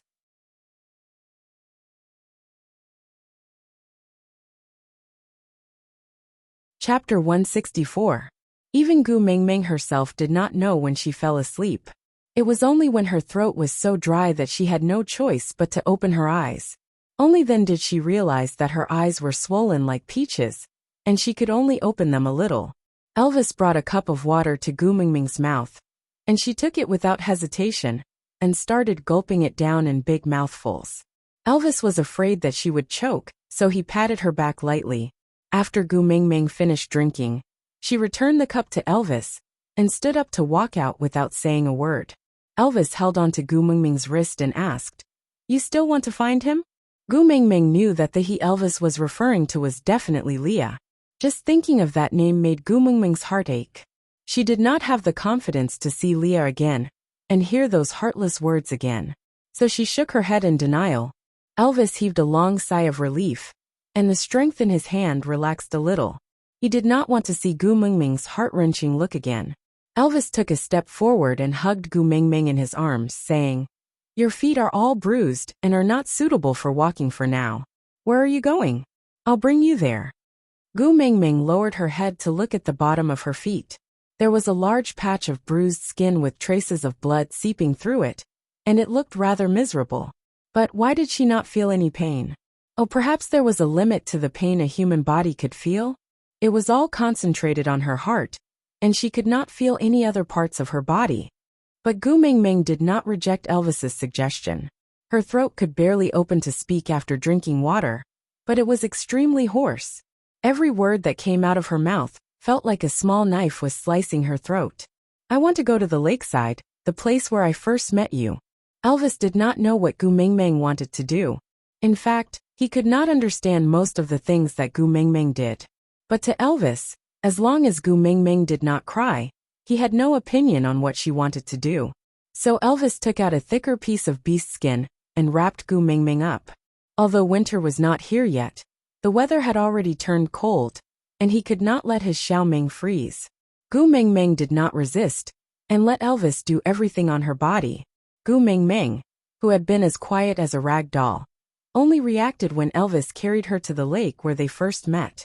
Elvis's lips curled up slightly as he pointed at the surface of the lake. "That day, you were standing there with half your body in the lake. The water reflected on your face, and you looked like a lost elf. I couldn't help but get close to you, but I was afraid to disturb you. Then you actually kissed me." Elvis sunk into his memories. It had only been a short while, but now that he was back here, he felt as if it was a lifetime ago. Gu Meng Meng wanted to get down from Elvis's arms, but Elvis did not stop her, and placed her down according to her wishes.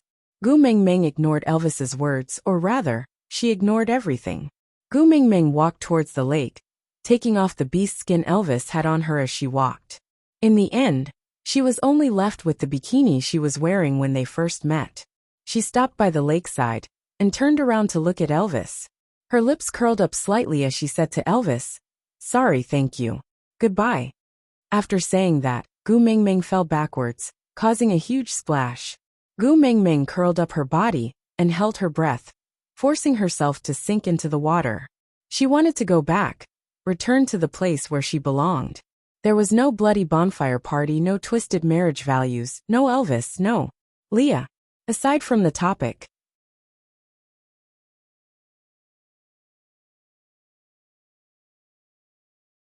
Chapter 165. The moment Gu Mengmeng laid on her back, Elvis rushed towards her almost instinctively.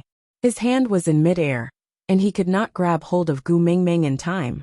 The uneasiness in his heart grew rapidly, and without any hesitation, Elvis jumped into the lake and hugged Gu Mengmeng, who was holding her breath and sinking tightly in his arms. With a push of his feet, he came out of the water. The lake water was already very cold. It was nothing to males, but it could be fatal to females. Elvis did not have the time to scold her. He frantically carried the shivering Gu Mengmeng and ran into the cave. As he ran, he howled towards the sky, as if he was sending some kind of message. Gu Mengmeng's mind was in a daze. Her stomach churned from the jolting of Elvis's journey, and she poured out a lot of water from her mouth and nose. After Elvis carried Gu Mengmeng back to the cave, he quickly took out a thick beast skin to wipe her dry before wrapping her up. Then, he used the firewood he had prepared earlier to start a fire. When everything was ready, Elvis transformed into a wolf and used his abdomen to protect the frozen Gu Mengmeng, using his own body heat to maintain her body temperature. Unfortunately, Gu Mengmeng had been tormented too much these few days. Her body was already weak during her period of menstruation, and the cold water made her even more uncomfortable. She curled up and closed her eyes tightly, looking as pitiful as an abandoned baby. Not long after, Elvis heard movement at the entrance of the cave. He transformed into a human and gently placed Gu Mengmeng beside the fire. He stroked her hair and murmured bitterly, "Can't I?" Gu Mengmeng did not respond. She hugged her shoulders tightly and curled up her body as much as possible. She was uneasy and in pain. Elvis kissed her forehead lightly and said in a comforting tone, it's all right now. The person you want is here. I'll let him come in and accompany you, all right?" Gu Mengmeng opened her eyes. Her eyelids were sore and painful. She reached out weakly and held onto Elvis's fingers. She asked in a hoarse voice, "Who is here?" Elvis smiled bitterly and answered, "Leah, he's here. He's at the border of the territory. I'll call him in to see you, and let him accompany you, all right?" Suddenly, Gu Mengmeng's nose turned sour, and she started crying. She choked with sobs and couldn't speak. She just shook her head desperately. Elvis looked at her strangely and said with heartache, "What's wrong? Why are you crying again?" Gu Mengmeng did not reply and just shook her head while crying. She used all her strength to grab onto Elvis's fingers, but still felt that it was not firm enough. She was afraid that Elvis would pull his hand out to call Leah in. Elvis frowned and wiped away Gu Mengmeng's tears with heartache. He stood beside her and hugged her in his arms to soothe her uneasiness. He whispered into her ear, "Aren't you torturing yourself because of him?"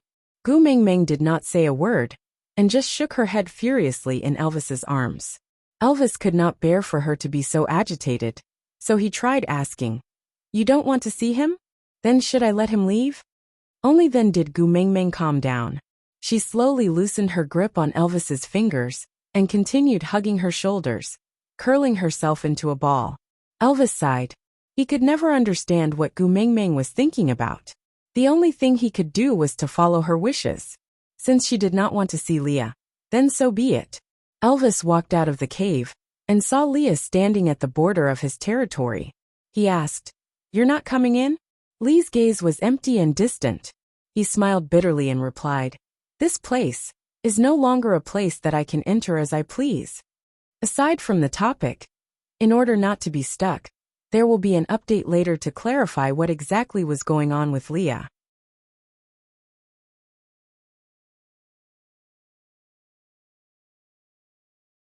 Chapter 166. Elvis remained silent and did not reply. Leah took a deep breath and took the initiative to ask, "She doesn't want to see me?" Actually, Leah heard everything that Elvis said to Gu Mengmeng in the cave. He even heard her sobbing and shaking her head clearly. Elvis nodded his head slightly and pressed his lips into a straight line. But Leah smiled and said with bitterness and a tinge of relief, "She doesn't want to see me. Luckily, she doesn't want to see me." Elvis looked at Leah in confusion and did not say anything. He only used his gaze to ask for Lee's opinion. Leah heaved a long sigh of relief and said, "She doesn't want to see me because she still hates me." Still hates me. At least it means that she has me in her heart. Elvis did not really understand Lee's logic and only told him about Gu Mingming being soaked in cold water and how he handled it.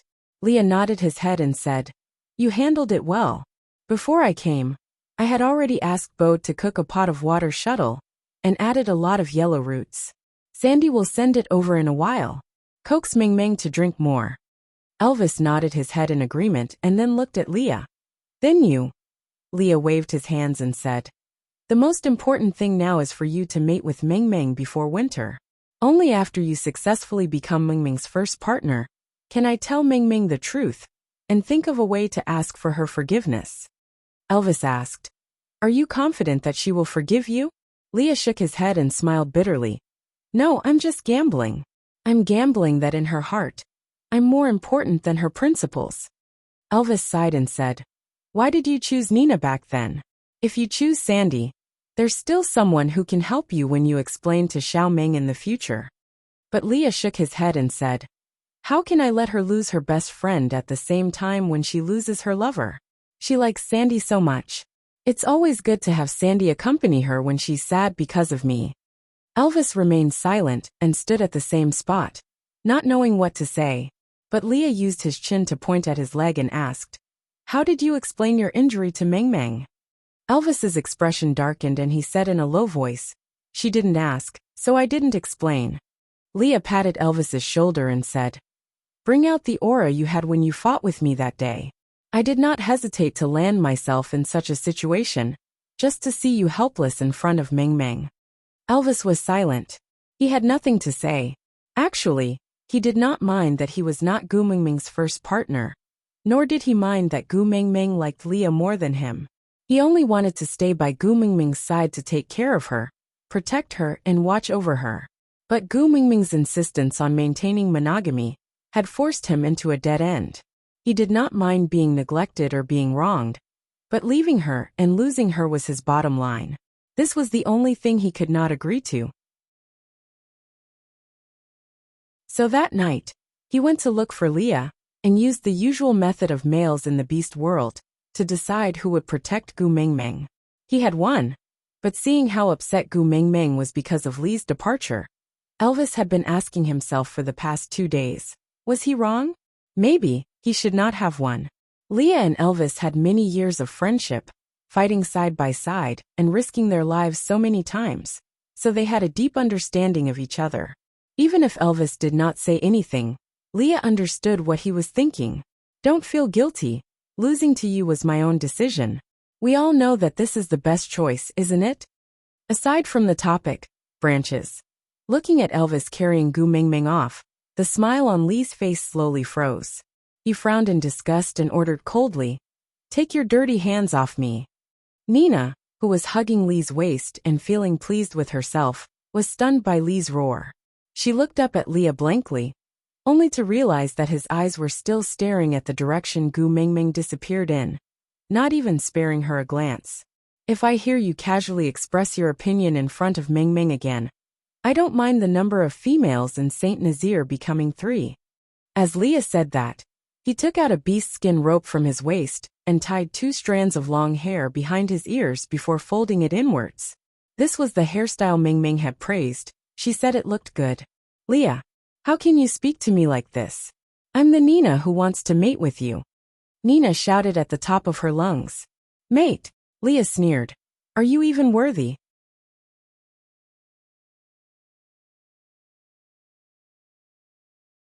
Chapter 167.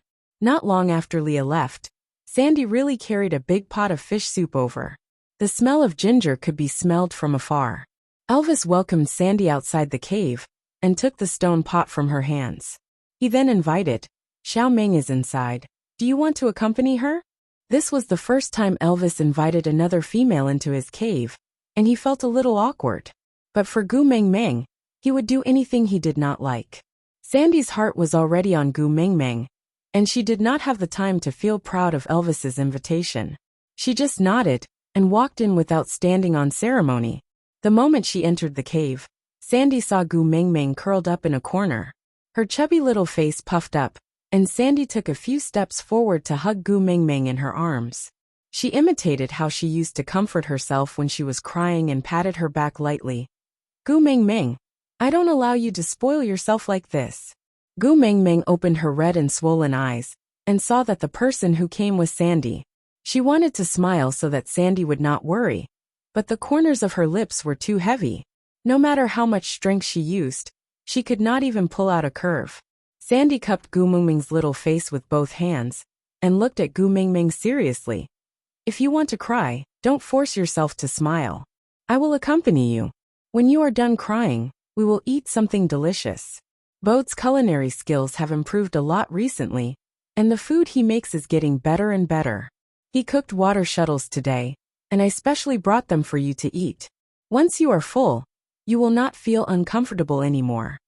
Gu Mingming shook her head and leaned into Sandy's arms. She wrapped her arms around Sandy's waist and choked with sobs. I have no appetite. This was the first sentence Gu Mingming said after returning from the lake. Her hoarse and weak voice made Sandy hug Gu Mingming over and over again in heartache. She said with a sullen face, You don't even want to eat delicious food. Looks like you are really feeling terrible. Elvis felt suffocated. Gu Mingming's pitiful look made him feel as if his heart was pierced by an icicle. Every time his heart beat, the flesh that was stuck to the icicle would tear a little. The pain seeped into his bones, and he did not want to live.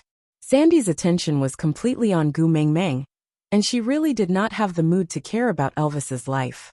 She just hugged Gu Mingming and swayed her body gently, saying, Actually, it's not a big deal. No matter how outstanding Leah was, he was just a male. You're so beautiful. You'll definitely attract even more powerful males to pursue you at the beauty contest next spring. By then, we can choose someone better than Leah to piss him off. With that, Sandy suddenly tilted her head and looked at Elvis before continuing. Isn't Elvis here? Take Elvis first, and mate with him after your estrus period ends. Then take Barit and Colin too. Take advantage of this winter to mate with them properly. It's best if you can get pregnant in winter. When the snow melts next year, and Nina's stomach does not have any reaction. Do you think Leah will regret it to death? Gu Mingming smiled bitterly. She thought to herself that Leah chose Nina, because she was unwilling to mate with him. If she was willing. Gu Mingming's heart suddenly lit up. She sat up abruptly and grabbed onto Sandy's arm, saying, Leah, I want to see Leah. Sandy was confused by Gu Mingming's sudden change. She could only turn her head blankly to look at Elvis with a questioning gaze. Elvis's lips curved upwards, but his brows were tightly furrowed. His eyes were filled with a depth that Gu Mingming could not understand, or was unwilling to understand. He replied Gu Mingming with a single word of tenderness that could crush bones and blood. All right.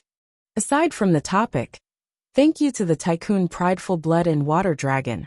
From QQ Reading for your 1999 plus 99 reading points. It was Jeaner's first time seeing such a huge reward. She took the screenshot and showed off in the author's group. Thank you baby for satisfying my little vanity.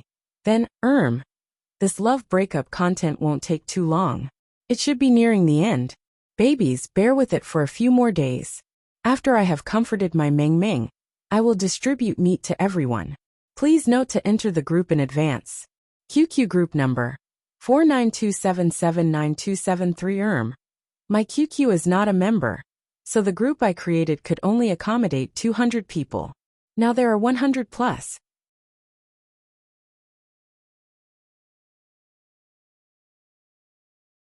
Chapter 168. Leah did not walk far, and just hid at the edge of Elvis's territory. From this distance, he could barely hear Gu Mingming's voice and occasionally smell her scent in the air. He was caressing the beast-skin rope that Gu Mingming used to tie his hair. When he heard that Gu Mingming wanted to see him, he paused for a moment. Then he tried his best to control his urge to rush to her and climbed down the tree slowly. He stood at the edge of Elvis's territory and only stepped in after Elvis agreed to Gu Mingming's request. This was the first time he felt a sense of unfamiliarity and anticipation in this place, that he had entered countless times. He did not know what Gu Mingming wanted to say to him, but to him now, it was good enough to hear her voice. According to the rules, without Elvis's permission, he could not enter the cave. So Leah stood at the entrance of the cave and stared at the empty hole. He could clearly hear Elvis whispering to Gu Mingming, "He's here, I'll call him in." Gu Mingming held on to Elvis, her hands trembling uncontrollably. She was the one who had made up her mind to meet Leah. But when he really came, Gu Mingming started to feel guilty. What if she said she was willing to mate, but Leah still chose Nina? If that happened, she would not even have the last chance to fantasize. Elvis could not understand Gu Mingming's thoughts, and just looked at her with a frown. "Leah, you're here?" Gu Mingming held onto Elvis's arm tightly, and did not let him go out or Leah enter. Gu Mingming mustered her courage to ask after looking at Sandy, who had been guarding at the side. "Yes, I'm here." Lee's voice was trembling slightly, but his face was still calm. No one knew how much effort he had put in to make him appear effortless to others. If I'm willing to mate with you, will you return to my side?" Gu Mingming's eyes were fixed on the entrance of the cave. Even though it was impossible for her to see Lee's expression and state, she was still staring at the entrance of the cave with her heart in her throat. She swore that she was not even this nervous on the day the results of the college entrance examinations were released. Leah remained silent. Gu Mingming was willing to mate with him. This news made him extremely happy, but it also made him feel twice as pressured, suffocating him. "Meng." Lee's voice was low and hoarse. At this moment, when no one was looking, he kept his elegant smile for the first time. He furrowed his brows and replied solemnly, "I can die protecting you on the battlefield, but I don't want to see you suffer any harm before I die." Gu Mingming was taken aback. She did not understand what Leah meant. She instinctively looked at Elvis, only to realize that he was frowning in silence. She then turned to look at Sandy, but Sandy just patted her hand, gesturing for her to continue listening to Leah. Lee's hearing was very sensitive. He could clearly sense Gu Mingming's condition in the cave, so he paused for a while to give her sufficient time to think and calm down. After Gu Mingming's breathing and heartbeat had stabilized, Leah then continued, "The beast world is very dangerous. I can't protect you alone. If you care about me, please accept the rules of the beast world and build a strong family, so that I have family members that I can trust, and not have to worry about my partner getting hurt before I die, or having no one to take care of him after I die." Aside from the topic, thank you to Shaoxiang Academy's Baby Mao 061028 and Another Me for their 5-star reviews. And thank you to QQ Reading Baby Fada Hire for her tip. As for the little baddies who commented that Leah was defiled by Nina a few days ago, so Leah is a scumbag, please face the wall.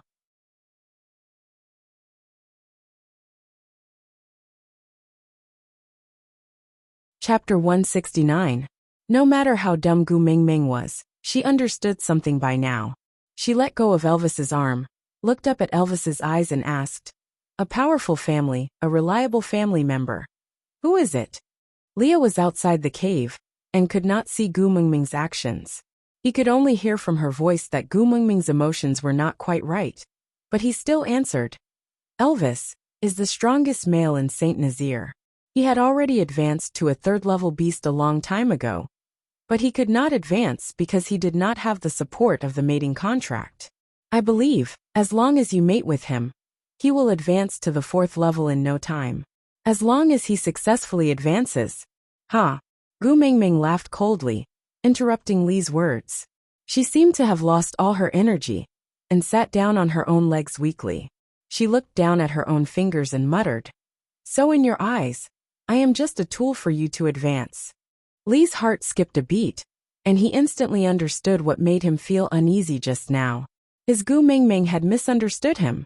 Leah wanted to explain, but Gu Mingming beat him to it and said, "After I mate with Elvis, he will become extremely powerful. If he is so powerful that he can deal with all the dangers in the beast world that you mentioned, then it will be enough for me to have him alone. Why should I accept the rules of the beast world? If he is still not strong enough to deal with these dangers after mating with me." A family. How many partners do you need to have before it can be called a family? 3, 5, 10, 100. Gu Mingming took a deep breath and stood up abruptly, saying to the outside of the cave, "Leave, I don't want to see you anymore." Li's body stiffened. He used all his strength, but realized that he could not even control his fingertips. He lost Gu Mingming just like that? Wasn't it something that could be resolved by tolerating, waiting, coaxing and letting her scold him for a while? In her heart, he was ultimately just like that. Leah wanted to rush in and explain to Gu Mingming. He had no time to care about the future, what was right or wrong, what was life or death. He just wanted to hug his Gu Mingming in his arms, watch her laugh, play with her and hear her call him Daddy Leah. Elvis appeared at the entrance of the cave and grabbed onto Li's shoulder. His expression was solemn and gloomy. His voice was not loud, but it was unquestionable. "She said she won't see you and asked you to leave." Leah grabbed Elvis's wrist and said, "I want to see her." He turned around and retracted his hand. At the same time, his other hand was already strangling Li's neck. "Unless she is willing or I die." Leah was taken aback. After a while, he looked at Elvis with empty eyes and asked, "That day during the duel, if I didn't admit defeat, would you really bite me to death? Even at the cost of a leg?" Elvis remained silent for a moment before nodding his head. "Yes, I will." Leah frowned and asked, "Have you ever thought about what would happen to Saint Nazir if I die and you become a crippled beast?" Elvis remained silent for a long time. Then he raised his head and looked back at Ray's eyes with determination. "I'm not as smart as you. I can't think of so many things at the same time. I only know that I cannot hand Ming Ming over to you." Leah was shocked and asked, "Why?" Elvis said in a faint voice, "Do you still remember when you saved Xiao Ming from Quentin?" Aside from the topic, thank you QQ Reading Baby Pippi you for your tips. Also, how much did the babies remember about Leah saving Gu Mingming from Quentin? Did anyone find anything wrong with this matter? Actually, I've been burying this topic since then. But I don't know if I buried it too deeply, or you guys were so distracted by Li's flirting that you didn't notice. Also, Elvis and Gu Mingming's mating have been brought forward. According to the standards, the mating process would definitely not pass, so, you guys understand.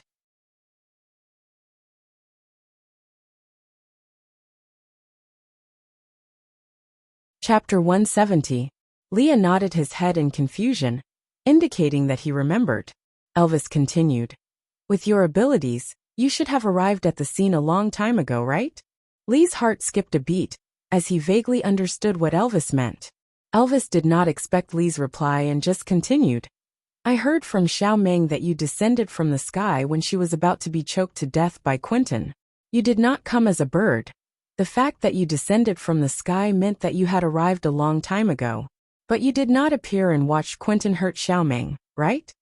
Leah let go of the hand that he was competing with Elvis and staggered 2 steps backwards, not saying a word.